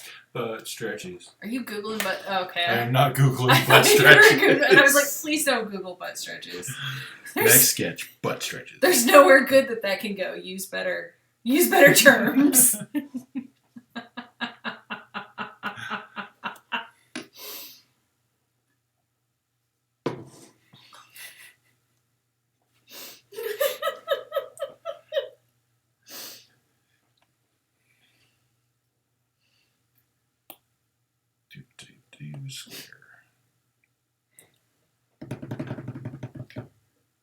So I feel like, now, remind me, Calgary Comic Con was postponed or canceled? Yes. I'm trying to remember, because now I'm trying to remember, like, I'm trying to think. Yeah, I've turned off that level of moderation.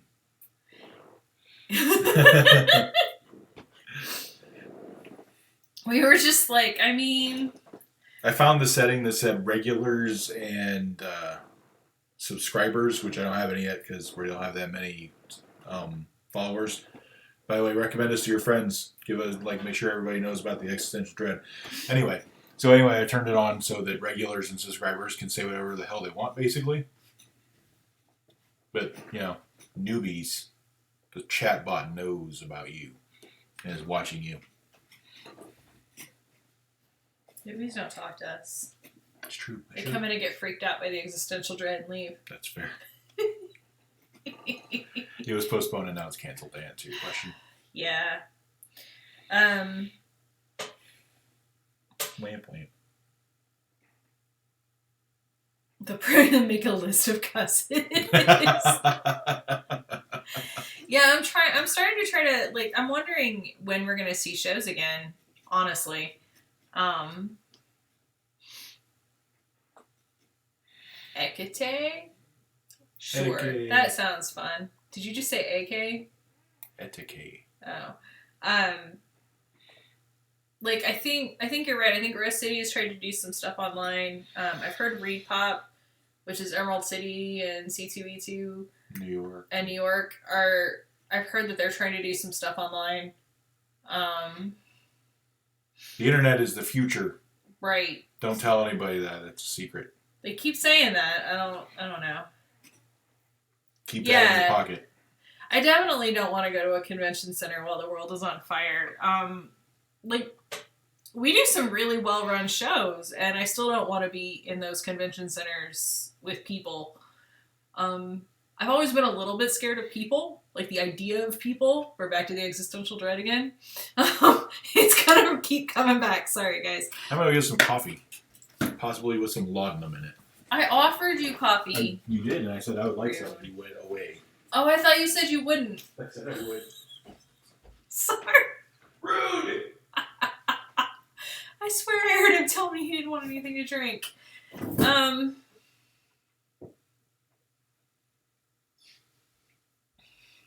Yeah, but I don't know where that leads I don't know where that leaves cosplayers, and I don't know where that leaves artists and all of that.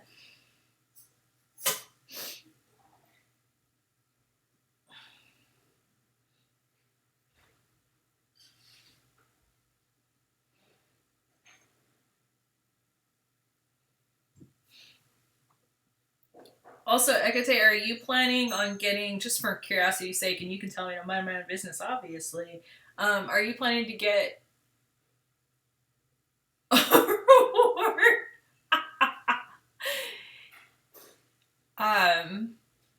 Are you planning to get a refund for your Rose City pass and then just purchase one when they, like, next year or whenever they're able to have another show, or are you planning to let it ride?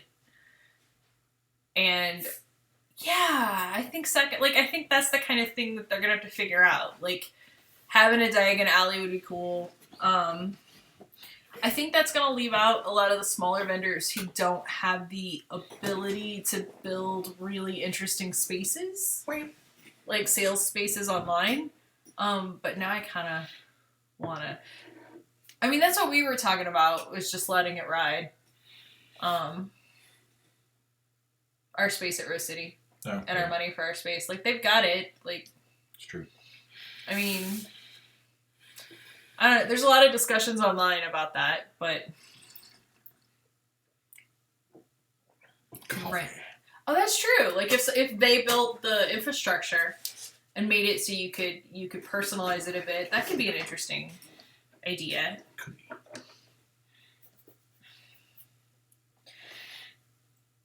Yeah, I do think that, and we were talking about this with some friends of ours the other day. I think that there are some opportunities for, like, the companies that make the good cons and all of us, really, but specifically for them to really use this is an opportunity to kind of look at the way at building some structures and infrastructure for better internet use. For example, like at Emerald City, there's a lot of places in the convention center where, like, they've got, like, Repop has made sure that Emerald City has an active social media presence all throughout the con.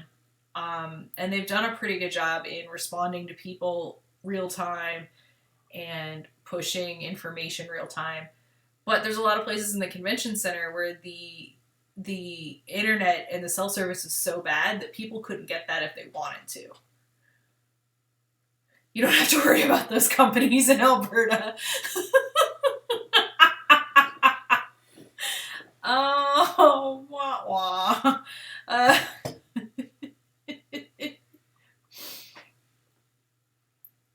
Oh no. I mean, There's only the one. yeah, you've only got the one now, don't you? And it's but they've bought up shows in the US now too. It's true. Not any of the good ones, but they have. I mean, we'd heard good things about Dallas. And then we went,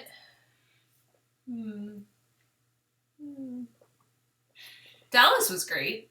The town is great. Driving in Dallas was terrifying. The worst. I don't want to do that again. But going to Dallas was great. They didn't buy Saskatoon? So the people who originally ran Saskatoon, like the people who originally ran Calgary and Edmonton, still run Saskatoon? Or did it just go away? Or did it disappear? Speaking of disappearing, I have an empty sheet. What am I drawing? That's such a weird transition. Segway.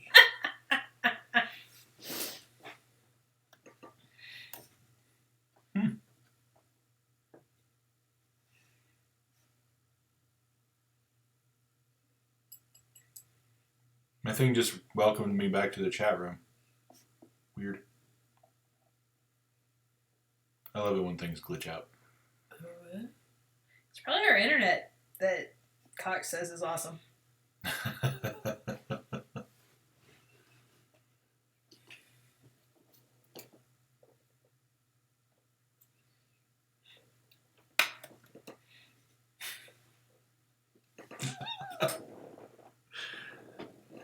Alright, I think we're going with fish on a Segway. I think that's... something existential dread. I mean, fish on a Segway is pretty existentially dreadful. Yes. So, to kind of steer away from existential dread a little bit, what is something that's making you happy right now, given, we're all stuck at home? Oh, look at you being positive. That's so cute. I will talk about something that's making me happy. Especially if it's... They're not having it. They're not having it. No happiness in tonight's threat chat. Good. So something that's making me happy. Last night we discovered Alton Brown and his wife have a show on YouTube. It's called Quarantine Kitchen, and it's adorable. They sit there in their kitchen and they cook, and they snipe at each other, and it's fun. And they drink. Boy, howdy. We should have drinks. You think we should just get progressively, drinkier? I mean, yes. Oscar Wolf bought a hula hoop. An actual hula hoop? They still sell those? I love that you had to look at the thing. I was like, I told you the thing. Yeah, but I don't believe you. You're like, no trust for you.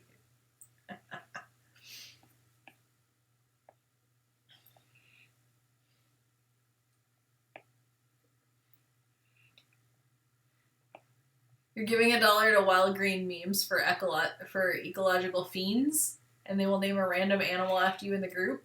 That's fun. I don't know what any of that means, but it sounds awesome. Mythical Kitchen is also a good YouTube show, people. It's part of the Good Mythical Morning Network. I will look that up. Awesome. It occurs to me I don't know what a Segway looks like. If you couldn't tell from how bad I am at them. Huh. Competition hula hoop.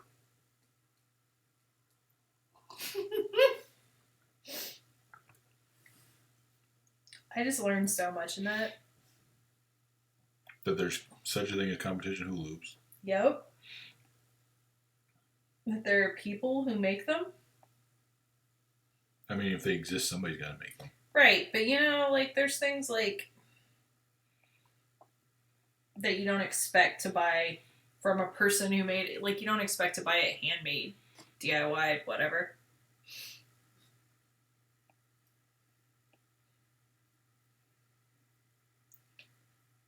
There's a Facebook group that is nothing but ecological memes.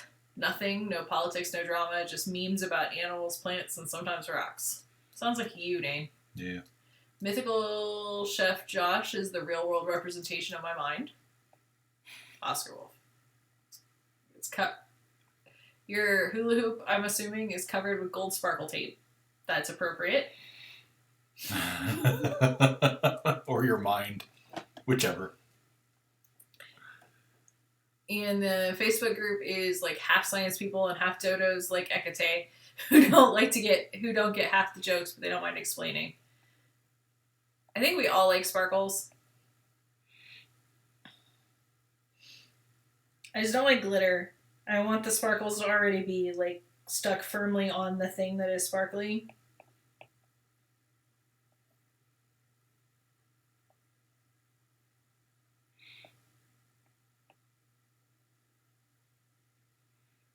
Although there is a chick that figured out how to make eco-friendly glitter, and I'm kind of here for that.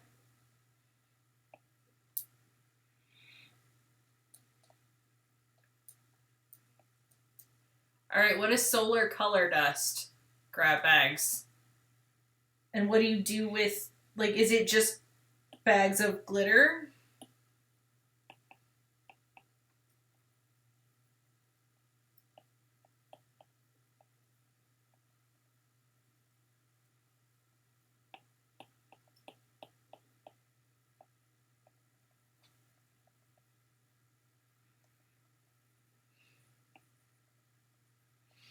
It's a company that makes glitter pigments and color change powders.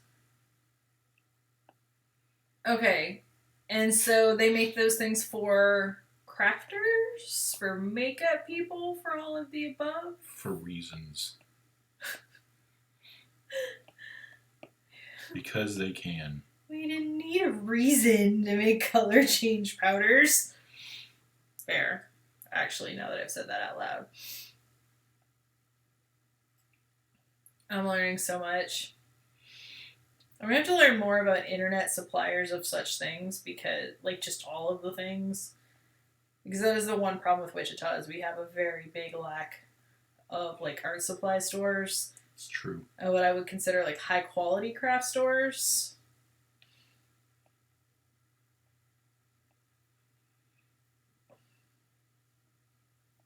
Like, Michael's and Joann's are good enough for what they are, but what they are is not very good. I'm just being judgy, basically. People seem to like to paint shoes with their chameleon powders. That makes complete sense.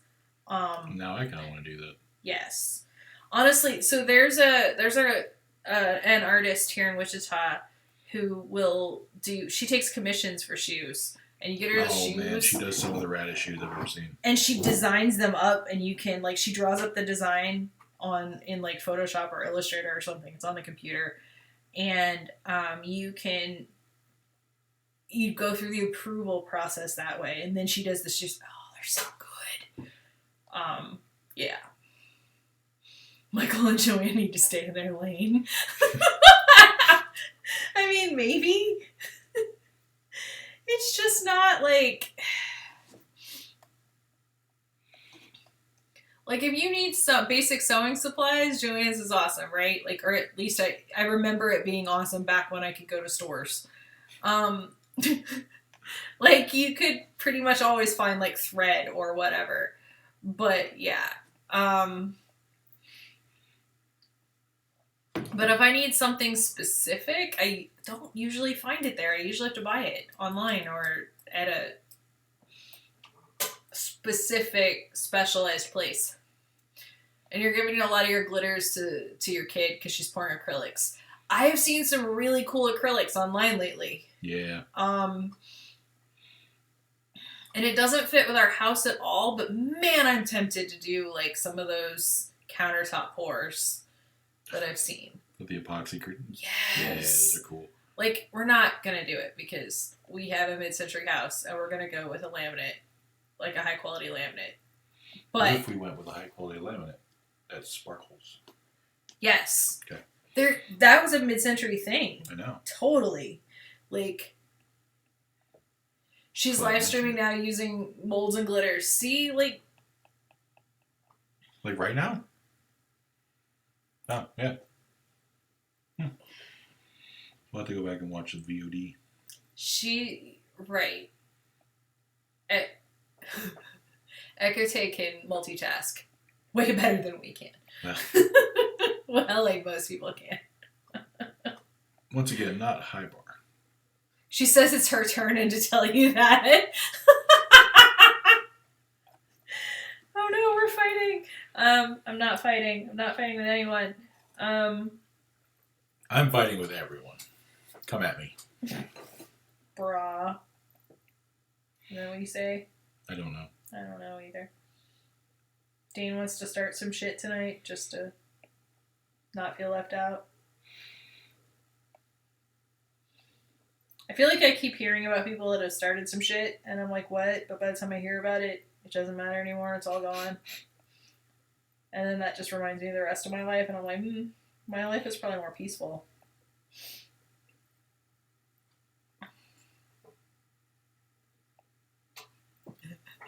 Internet drama when the bar's so, low, it's a trip hazard. I mean, those two smashed together. Boom. That's the internet in a nutshell right there. Bras are optional online. I mean, I feel like yes and no. People can wear what they're comfortable with, but if I'm gonna be on camera,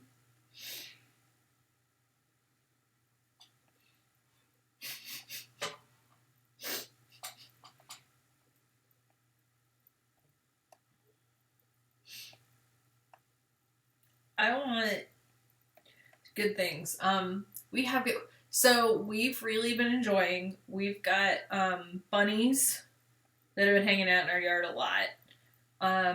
And somebody on our neighborhood page was getting rid of a bunch of birdseed, millet, a big box of it. And we were like, yeah, we'll take your free birdseed. And we did, darn it. Our house came with a bird feeder. Yeah, definitely. Like, it's all good. So the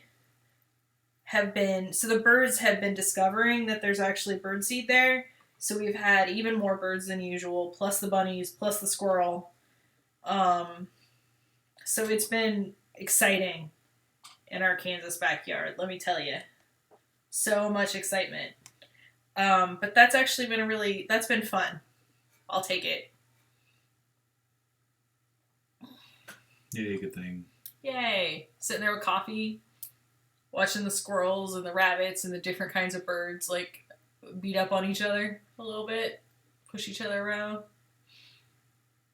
A guy from Tribes tried to start a thing the other day, and I was like, dude, Tribe was 20 years ago. I had to argue online a long time ago. Play Freebird.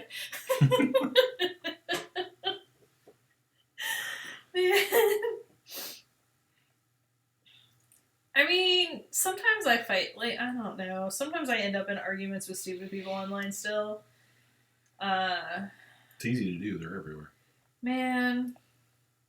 Especially nowadays. Well, and, like, there's so many people that want fights. Like, I don't understand.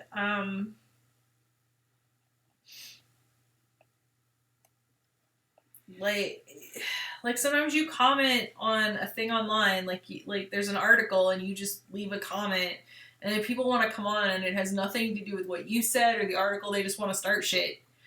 And I don't know, sometimes I'm in the mood and I'm like, all right, fine, you best get all 5 of your brain cells ready. I'm coming at you. Ashley turns into a Michael Jackson music video. Just... You blocked a lot of relatives and that cut down on the arguments. I can see that.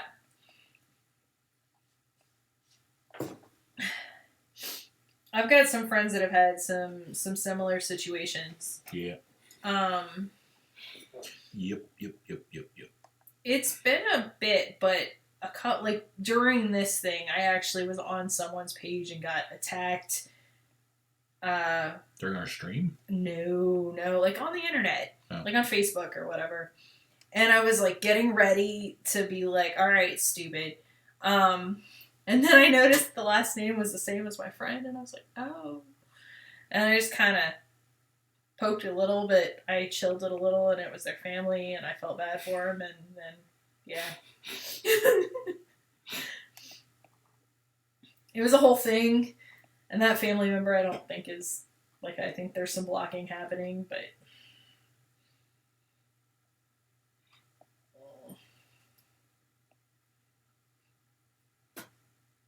Buckle up, everybody, coming in hot. Yeah. Right. Yeah.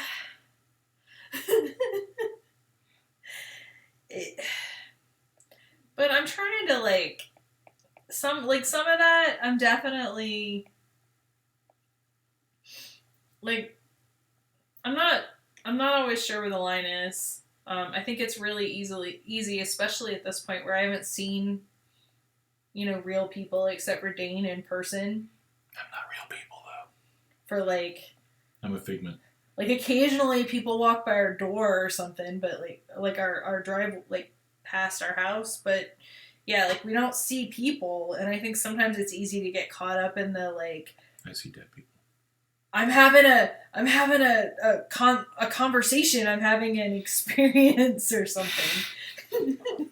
Having an experience. That sounds dumber than I meant it to. Yeah, who shared hallucinations, maybe. And then get, like, super... But, like, it always leaves me feeling bad, and so I'm trying not to let strangers who don't frickin' matter anyway get me that mad. Like, it's not worth it. On the other hand, there's certain things that you just...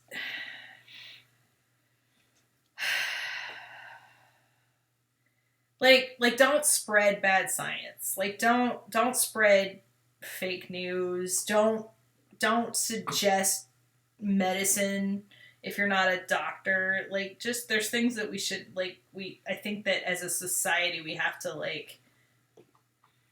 Put the smack down on. Or at least report to Facebook. I don't know.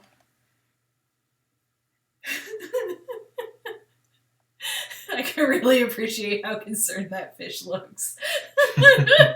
I do too, Oscar Wolf. I mean, it's not every day a fish finds himself on a Segway. This fish is like, how do I hold without thumbs? Fuck, I need thumbs. Fish is like, how did I get here? This is not where I wanted to be.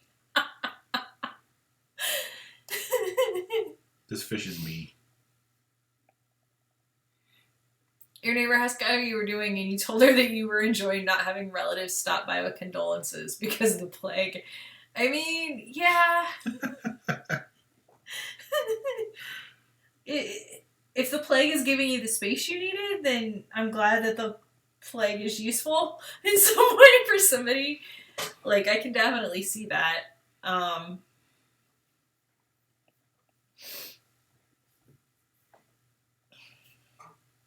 I think that a few people that I follow and know too have really had the opportunity and the space to sort of deal with some stuff or take a breath or whatever healthy thing you want to put in there. That's nice for them. Kale. Like, kale. They've had kale. Room for kale. Fun fact, there's always room for kale because it doesn't fill you up. There you go. Healthy, yeah. No, like, I think that if it's helping in any way, I'm for anyone, I'm glad. I guess is where I was going with that. And that fish apparently has places to be. I mean, back in the water, I would think. Then why? He's on a time limit. Is that water on the other side? Is he leaving the water? No. Okay, I was like, he's going the wrong way. He had a little really sign, like, to the water, pointing the way he's going. Ew! Jello mold with kale. Honey, what? Your Epson's talking to you now for reasons. I don't know why your Epson wants you to register right this exact minute. It's a jerk. Is that the good Epson or the... It's Epson. Yeah, but we have 2. Right. It only had started popping up after we got the good one. Did you that register? I registered, yes. And they're not working, right? Right. Like they're not in the office right now, so you can't call them and be like, "Why do I keep getting this pop up?" Right. Awesome. New idea: Jello molded kale. I'm sorry, but I don't approve of that new idea. I'm just gonna disagree. I know I'm supposed to be polite and be like, "Oh, that's a great..." No. Like those 60s tuna salad molds, but with kale. I mean, no, you didn't make it better. That's the millennial version of that. No, you didn't make it. No. You're all wrong. No. What am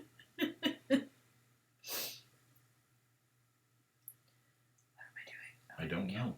I didn't count. That's what happened. I didn't count. I got overwhelmed by Jello molded kale.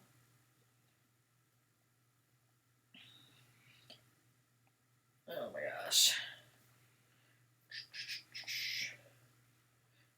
Okay, hold. You have one of the cookbooks, The Joys of Jello. It's stomach turning, but bright and pretty. Yeah, that's exactly as I would expect. Turns your stomach, but bright and pretty. Mm-hmm. No? I feel like that's kind of the 60s in a nutshell right there. Stomach turning, but bright and pretty. I mean, I guess that's how I feel a little bit when we watch, like, the CNN thing, the 60s. By the way, guys, I really love those CNN miniseries about the various decades. They've done the 50s, the 60s, the 70s. Have they done they've done the 90s. Did they do the 2000s? I think they did. I don't feel like they should have. I feel like it's not been long enough. I feel like it's true. Personally. But I really do like the series. I think it's really good for the most part. I wish they would go back and do like the 20s and 30s and 40s. Because I'm a nerd like that. But she is. I'm very much a nerd like that. But I think it would be great.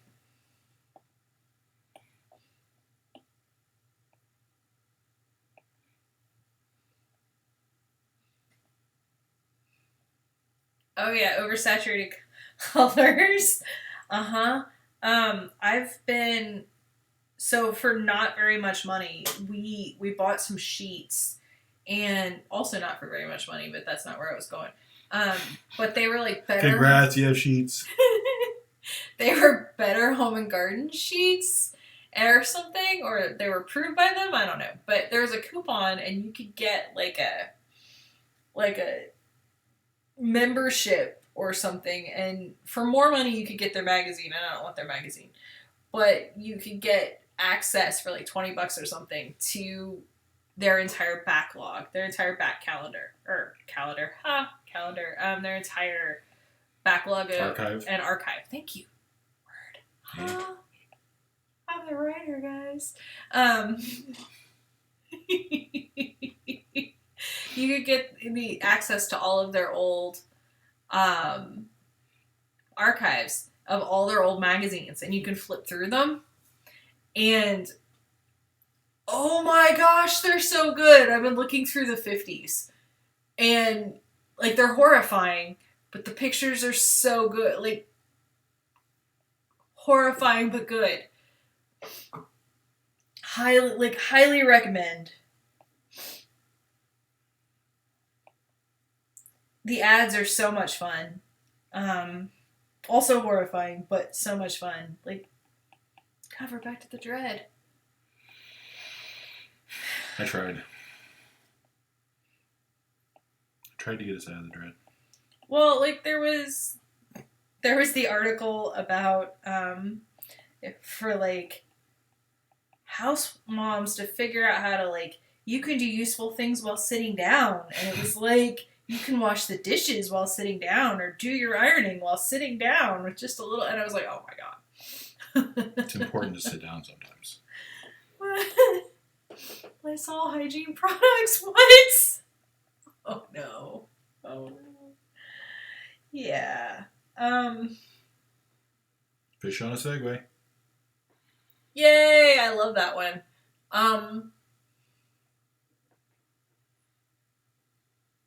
Okay, guys, we need the next one. I think one more. We can do one more. Give Dane something else to draw. You've watched 86 episodes of Fringe in 2 weeks? Wow. Oh I didn't know my. there were that many.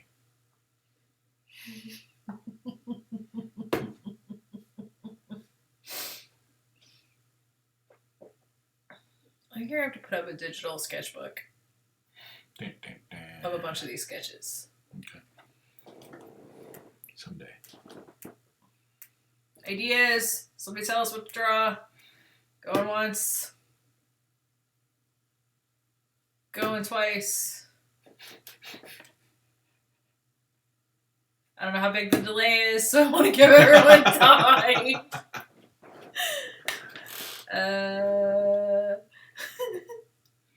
There we Decorative soaps. There are 100 of the Fringe. Oh. Yeah, take a break before the stressy ones. Also a drink. Decorative soaps like the Golden Girls. I'm so confused. What Or is... the Dane, what is happening? I don't know. Okay, I'm confused. I'm lost and afraid. It's a very scary place we find ourselves in. Decorative soaps and the Golden Girls. Why will the dread not leave? Chicken coop on wheels. Bonus points for a Golden Girl.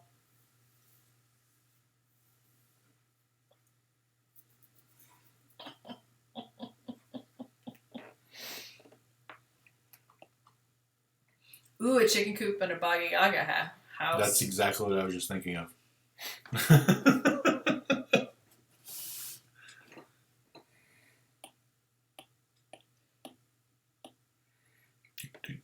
Oh, that's why this isn't working out. Ah, Why is that not working out? because I wasn't doing the thing right. Yay!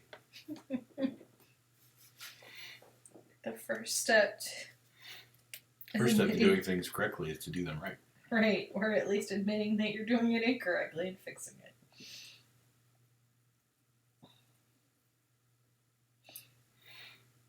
So I'm working on a scarf that I've been working on off and on for a few weeks. It's my while I'm talking to people scarf. You can tell I probably shouldn't be because I keep making mistakes. Great. But I like this yarn. I don't know if you can tell. I'm going to get in the way of the colors. Ooh, you can see the calendar. Or the calendar. The little thing up there. Everything's calendar. Everything is calendar. What the hell is wrong with my brain? Yeah, these colors. They're pretty. It's all one thing of yarn. So, that's kind of cool. I like the pattern. Anyway, there we go. You built a Whoa. I like the blues as well. I've got a blanket that I'm working on that with this yarn that's all greens and grays, and it's kind of pretty and chill. There's some other colorways that they go that I think are a little less me friendly. Like I think this one's gonna be a me color. Blue, yay. But it's also going to be nice because it's acrylic, so it'll be a good washable one, which is nice because I spill things on scarves. It's true. You built a chicken coop in Second Life based on the wagon from Mommy Fortuna's Wagon in The Last Unicorn. You know, I have heard many, many things about Second Life, and I have even watched There's a whole documentary about that. Yeah, I watched an entire documentary about it, but I've never actually played it or been on it. Is it like an actual game, or is it more like a, I don't know. Sims? A Sims?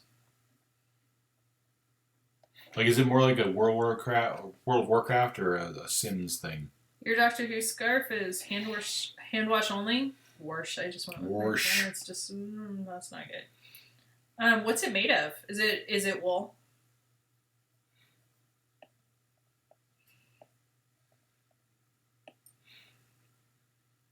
Or is it secret? Open world with no game. No game, no goal. Okay. That sounds more like Minecraft. Like the original one. Oh, yeah, kind of. I feel like a Doctor Who scarf, you'd almost want to hand wash anyway because they're so long. Like it could get all tied up around everything in the washer.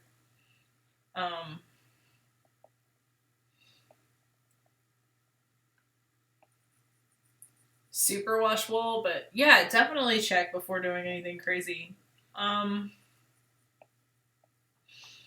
got a bunch of scarves that are hand wash, and they're great until I wear them. And then, yeah, I tend to spill shit on myself a lot. Shut up, Dane. Didn't say anything. And then, let's see. Second Life is, she means no goal at all. No achievements to unlock, nothing. But insanely customizable. And then you're being asked if that's a unicycle. It is. Yeah, it's a unicycle.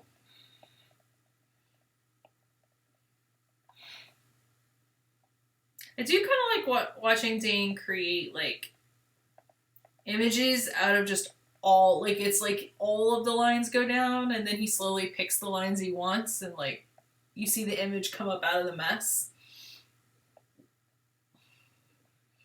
You're being told awesome. Yay, awesome.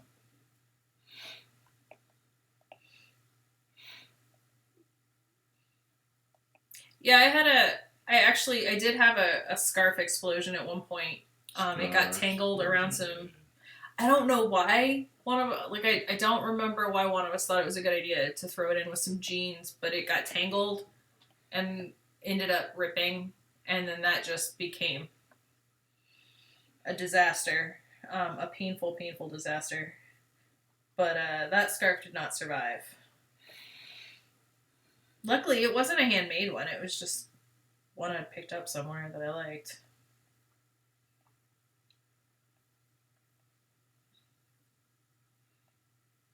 That's the worst sort of tragedy. I mean, it would have been worse if it had been handmade.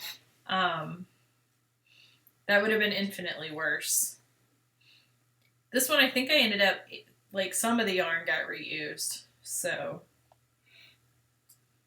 it could have been worse. Your friend was telling you that you sent him a crappy drawing from a dream you had, and he said it looked like his original drawings before he cleaned them up and painted them. You think he was trying to encourage you to make it pretty, but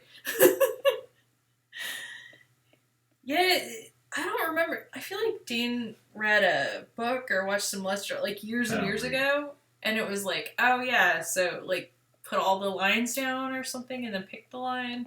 I don't know. I'm probably making this up. He's probably like, what the f- she said. We're just gonna let it ride. But I feel like that was a whole theory of a thing you told me one time. See, I'm just making shit up now, I guess. I had noticed that. I feel like you are the writer. I am the writer. I feel like I wasn't making it up, though. I feel like that's a thing that happened. Because you used to try to be, like, really picky about lines, and you erased a lot, and now you let yourself sketch a little more.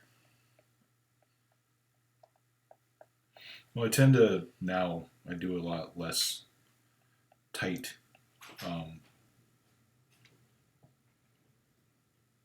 That was weird. You heard that, right? I did. I don't know if anybody else heard it. Guys, the wind started, and it sounded like somebody opened our door. It really did. We're both just like, somebody's in our house. By the way, if somebody's in our house, like, leave. But, yeah, the wind does weird shit, and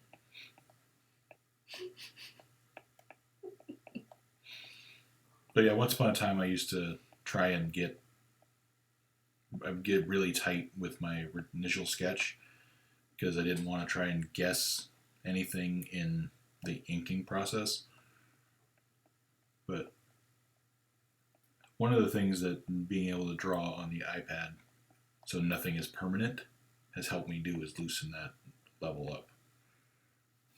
Well, I think even on the even on the computer, that's also helped. Like just in general, you've kind of chilled out a little bit with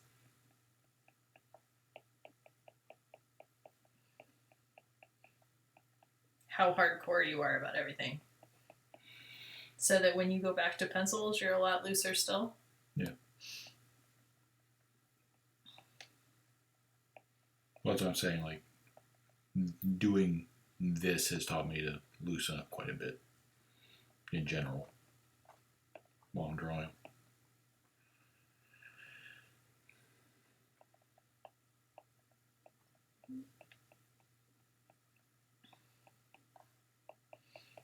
I don't know. Like, Andy Warhol and Roy Lichtenstein did it. What'd they do? Copyright infringement. It's true. That's what they. That's how they're. Yeah, Roy Lichtenstein. Oh, what did I say? You did say Roy Lichtenstein. Okay, I was like, what? I'm just. Roy you were having feelings.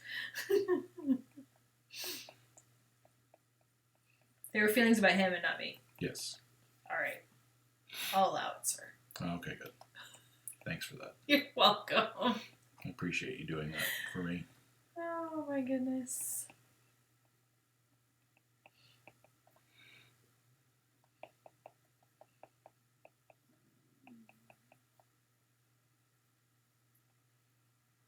So do you think the garlic pasta is going to be savable? I don't know. I hope so, but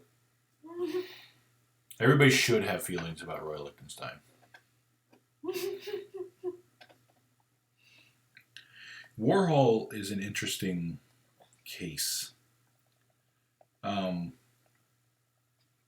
As a person, I think he was kind of an insufferable douchebag. As an artist, I get what he was doing, where he was trying to push the idea of fine art beyond the boundaries of, hey, here's a painting of a pastoral field that I drew. I think I'm inking this on the wrong damn layer. I am. Gerard. Do you need to restart No. that layer? I will just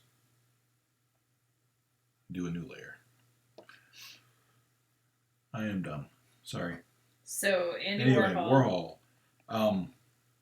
I don't necessarily like his work, but I can see from an art history In theory. viewpoint and theory, I can see what he was doing. Lichtenstein was a hack. Tell us how you really feel, Dane. A hack and a thief.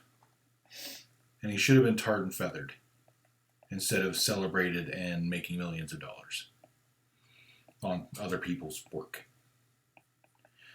The thing is like Warhol, yeah, he used a lot of like copyrighted images or cans of soup, but he was taking that and recontextualized. We're going to get super technical and froofy. He was taking those images that he drew himself and recontextualizing the subject matter and making a can of soup into a fine art thing. So, yes, it was a can of soup. It was a utilitarian item. And a lot of people have problems with it, which is valid. But I can get what he was trying to do. Roy Lichtenstein stole other people's work, like literally stole panels of comic artists and other artists' work. Artists who, by the way, made very little money on the work that they made. Such as Russ Heath, who, if it hadn't been for like the Hero Initiative, would have died painfully and penniless due to illness, because he didn't make any money on his work when he was he was working still. But Roy Lichtenstein sold a painting of one of his panels from one of his comics for like a couple of $1 million. And shared none of it. And shared none of it. And actively scoffed at the idea of sharing the money that he'd gotten. When asked about it, he said, well, he should have asked for more money to draw it. So yeah, I hate Roy Lichtenstein as an artist. Technical and free in the same sentence. Challenge accepted. I feel like you managed. Yay. And there was also a tiny bit of existential dread. There was no existential dread. It was just anger. All right, fine.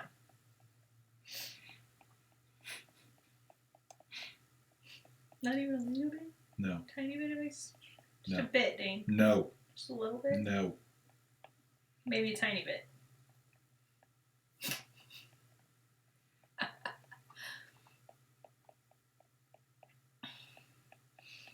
There's a thing.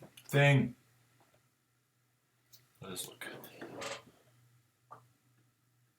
Oh yeah, I can't actually look at links in this chat. Maybe we can do it here. Oh, here, I can. I had to open it up on the internet to do it. What? Instead of just in Streamlabs. Oh, that's cool. That kind of Hawaiian Aztec-y thing that we got going, that's really neat.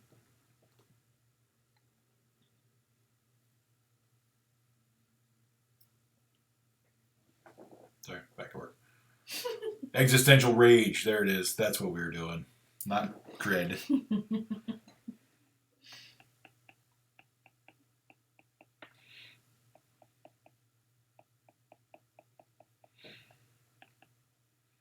Basically, you come to a Monkey Mania press stream and you are going to get feelings. All of the emotions. All 31 flavors. All 31 flavors. And then we went super goth there for a second. Everything was black. Was it? Yeah. It's pretty special.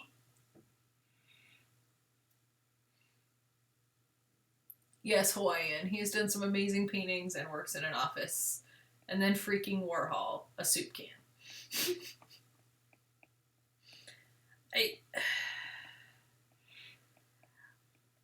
On one hand, I gotta respect the ability of a person to turn some basic artistic talent. Like, he could draw a soup can and make it be a soup can, and you saw it, knew what it was immediately, which I'm not sure I could do. But also, his technical prowess as a screen printer was really good. Yeah. But I'm from the perspective of a person trying to make a living at art, I do have to respect the hustle. Yes. I definitely have to respect the hustle. I think I also have, there's also the being fully aware of the choices you make, and their impact on others. I'm sure he was. I mean, I don't know. Maybe he wasn't, but I think that he's a useful reminder for the rest of us. But man, do I respect the hustle. Yeah. If you respect nothing else about him, Warhol, which is fair, because he, again, was a massive douche canoe, you gotta respect the hustle.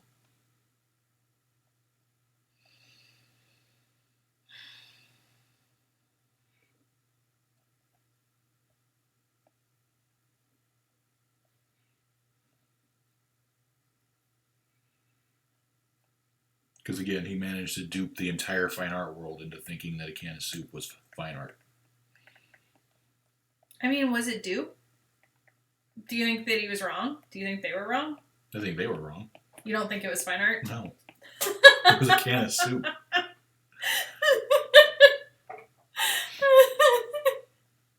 Or the guy who makes cat vomit paintings. What? Which guy?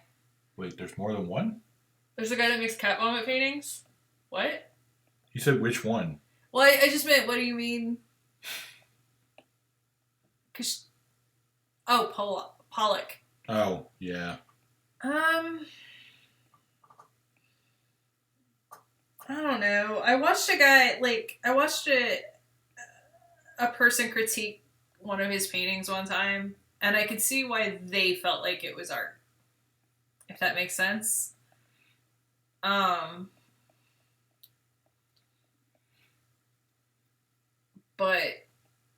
I don't know. He apparently was kind of a douche canoe too. Oh, he was an asshole. I also was a little concerned about meaning actual cat vomit, and I was pretty upset. Yeah, me too. I was We just were all like, what? oh no, the internet has harmed us yet again. I mean, there's a thing for everybody. I'm sure that exists out there somewhere in the deep, dark edges of the web, but We're all like really upset and sad now.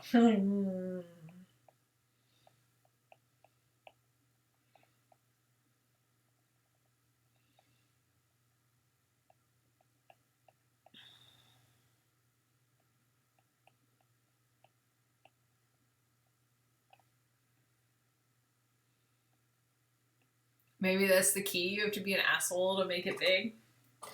I mean, I hope not. I I don't don't want to be an asshole. I don't know. Like, I hope not. Also, I want all my friends to be famous, and I don't want them to be assholes either. Don't run, those are assholes. I mean, that's right.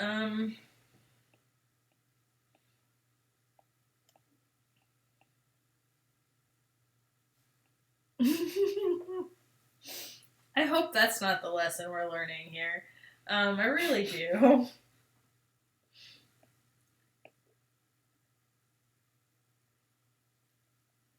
We've been listening to the history of rock music and 500 songs, and man, a lot of those dudes were assholes. They were monsters. A lot of them. Oh my god! But then there are stories like Fats Domino, who apparently no one had a bad word to say. Like one dude was mad because like, I don't know, something stupid, but like he didn't get in on a session one time or something. But like no one had a bad word to say about the dude, and he stayed with his wife like the entire time. And apparently not just because she was too beaten down to leave, but like it was actually a nice relationship and respectful and whatever. And like, yeah, like the guy always went out of his way to help people out, and like I don't know. So I still feel like. And we've met people who were in the art world much better known than we were, who were definitely not assholes. So I hope that's not true.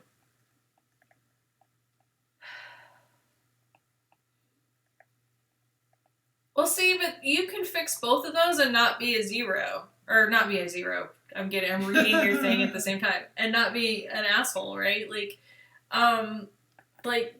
there are people that either help you learn how, or will help sell you as an artist.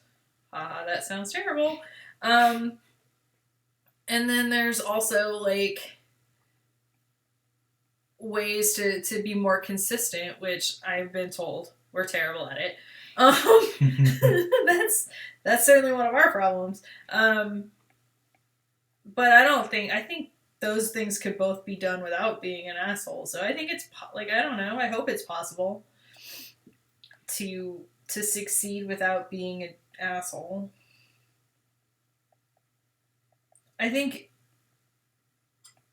sometimes it seems easier because there's a lot of shortcuts that you'd have to be an asshole to take. But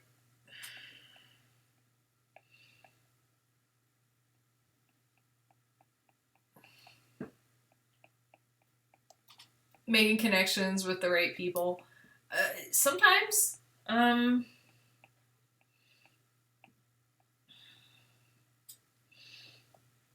I don't know, like, I think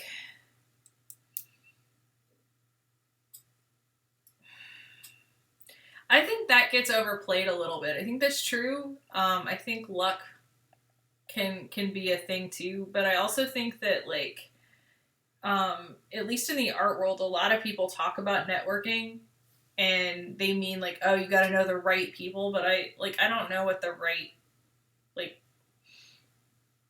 what quote unquote right means to them.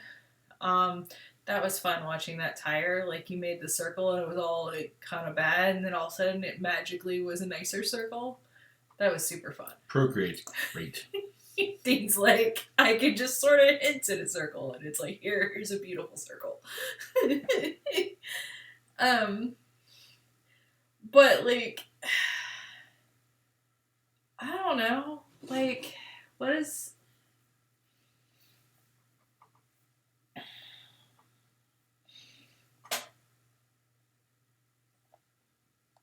I think sometimes just showing up is a big part of it. Showing up is 90% of it. Like, Dane and I have gotten really lucky things to happen, but it wouldn't. There's no amount of luck that would have made them happen if we hadn't been there and been in the room.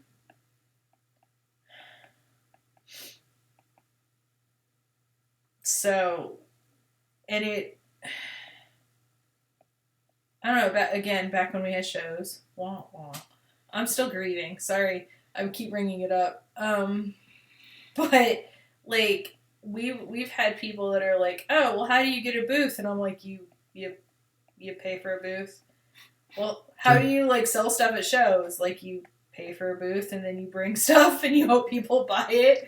Like, it's obviously not that easy, but in essence it kind of... I mean, that's the nuts and bolts of it, really. And, like, I've seen a lot of assholes succeed, but I've seen a lot of people that weren't assholes succeed. And the first part of it was showing up. I mean, I don't know. And I've seen a lot of assholes that think they're going to succeed by knowing the right people, but I've heard other people talk about them when they were in the room, and I don't think they're going to be as successful as they thought they were. Did we do a panel on it? Wait. What? We did a panel. I guess I mean people who like it and also have the money to fund it or connect you to the people who can and do. You did a panel on it, didn't you? We've done a panel on logos. We did a panel on how to be a con artist. We've done a couple of those. I mean, part of it depends on what you want to do in art too. I think that's what she's talking about. Right. The how to do what we do. You're talking about that? Yeah. That panel. Con artists, like, be an artist at a con. Ha! We're fun. We're funny. And funny. I think she was there. I think yeah. She knows what you're talking about. But no, I mean, like...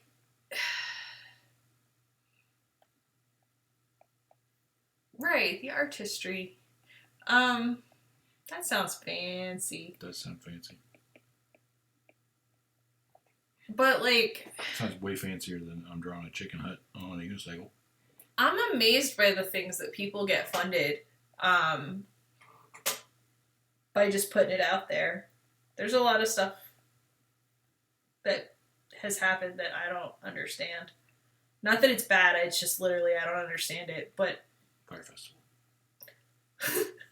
Well, no, that I think we can all agree was bad. I mean, like, there are cartoons and things that get funded, whether it's crowdfunded or whether they find funding or something on Netflix or whatever. You know what I mean? Like, there's stuff where I look at it and I'm like, I just don't get it at all. But is that dogs barking or laughter? Because I swear to God, I just heard weird laughter. There's dogs barking. Dogs barking. I would use that coop so much. I love that it literally is a chicken coop. Like, it's a chicken that is a coop versus a coop for chickens. It's a Baba Yaga hut. I know.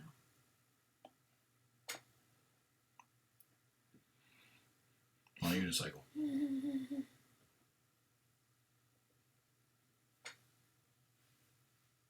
Yeah, like that makes me feel better because, like, like when I see stuff happening and I see people getting excited and then I go check something out, like, this sounds weird, but it makes me feel like I feel better when I'm like, oh, this is really, really popular and I don't get it at all, because to me that means that there's space for a lot of different stuff. I don't know if that makes sense. Like, not everything has to be for you. Right. Well, but that means that, like, there's stuff out there that I really like, and then there's stuff I just don't get. There is definitely stuff that I think is bad or harmful.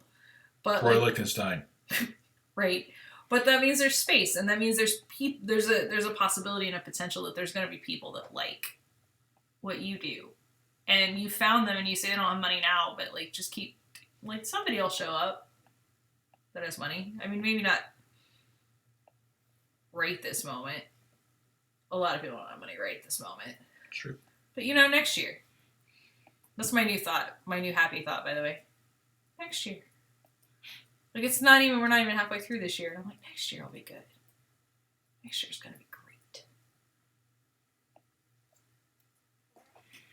I like this thing so much, Dane. This thing looks like it should be a tattoo.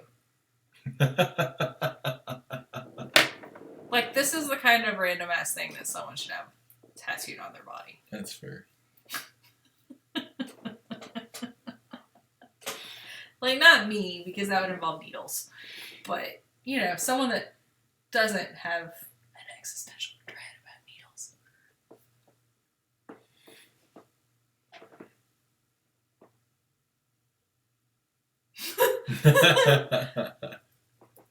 I'm really with Neil Gaiman about that.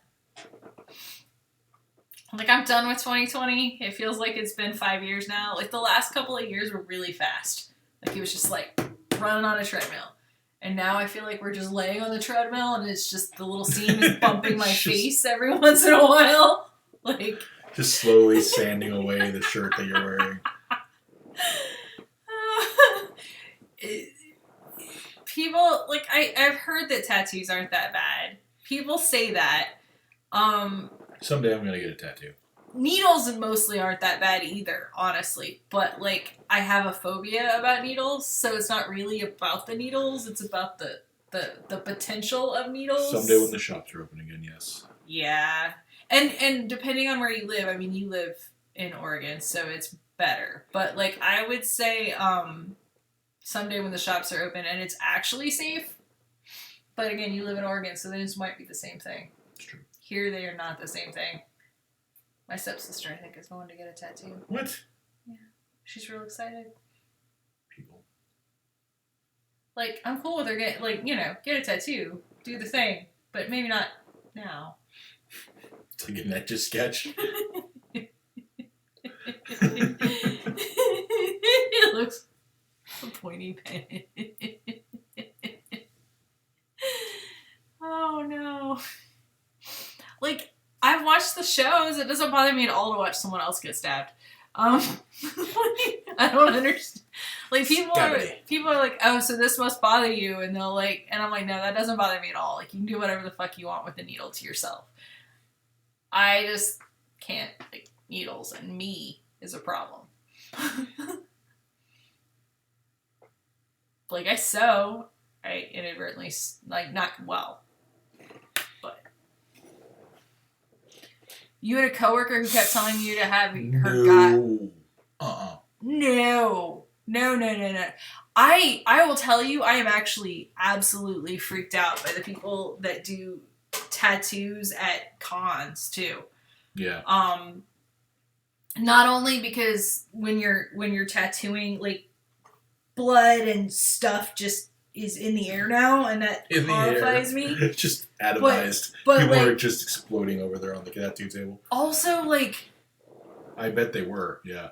Cons are full of filth. Like, even before now, cons are full of the worst things. Like, I've had such terrible con crud. Like, yeah. And you're just, like, going, hey, con plague, I'm going to stab you into my skin over and over and over many, many times. That is the easiest way to get con plague. Like, I mean, if you really want it. That's how you do it. But I feel like you're just asking your arm to rot off. I really do. Or wherever. Like, it just upsets me, the very concept. Like, my brother has a home tattoo that a friend of his did, and it's unfortunate on multiple levels. Let's just leave it at that.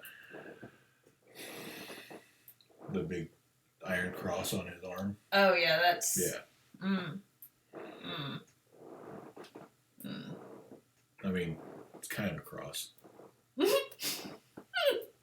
Not a bit of it straight. Maybe somebody should have drawn it out with pen first. Maybe somebody should have drawn it first instead of just going straight to skin, yeah. Oh. Yeah, the big womp womp of all. It is, its whole shoulder is just this giant iron cross sort of thing. That's what he was going for.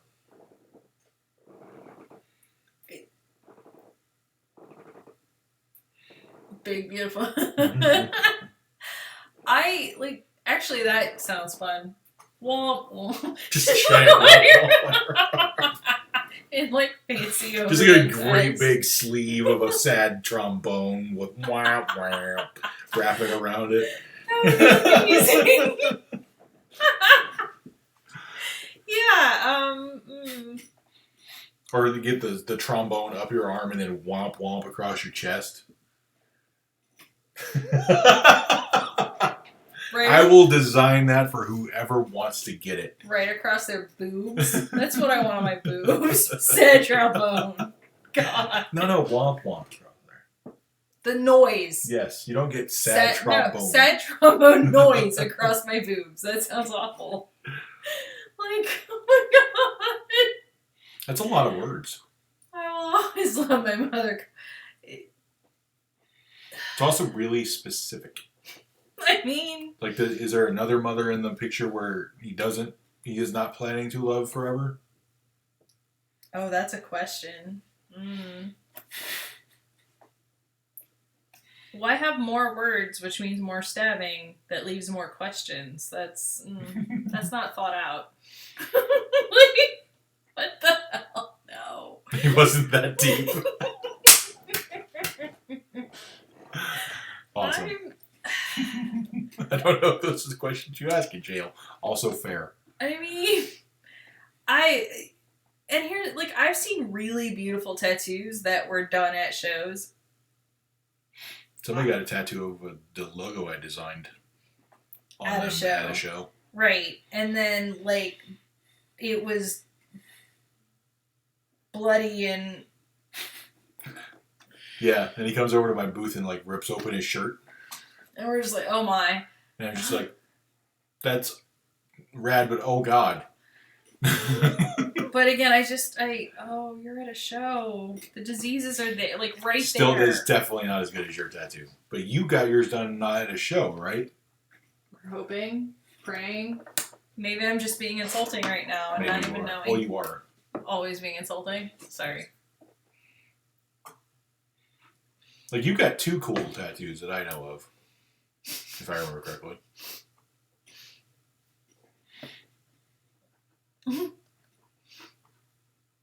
Oh, that's awesome. Yeah, exactly. See, that's what I mean. I don't... I want a place that's clean. I want a place where they, have machines to clean the equipment. I want all the goodies if I'm going to get stabbed a lot in a place where people are going to look at it forever. In the goodies. In the goodies. That sounds horrifying. On that note, I think we should call it a night. I don't think we get any better than get stabbed constantly in the goodies. Oh no. Also, we've been doing this for 2 hours and 45 minutes. So. Oh man, thanks for hanging out, y'all. Yes. Have a wonderful night. Try not to get stabbed. Right. In the goodies or elsewhere. Anywhere. Seriously, thanks for hanging out. Exactly, we are all delightful.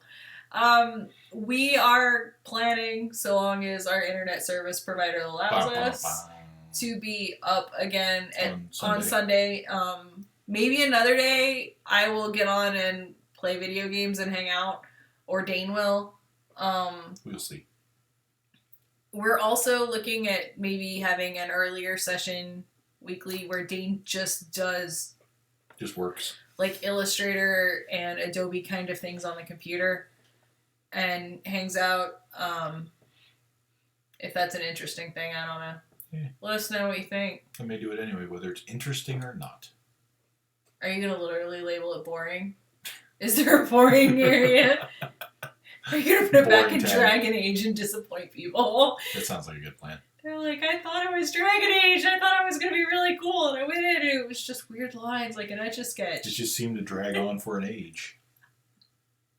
All right. I'm so sorry. We Anyway. will see you guys later. Night, y'all.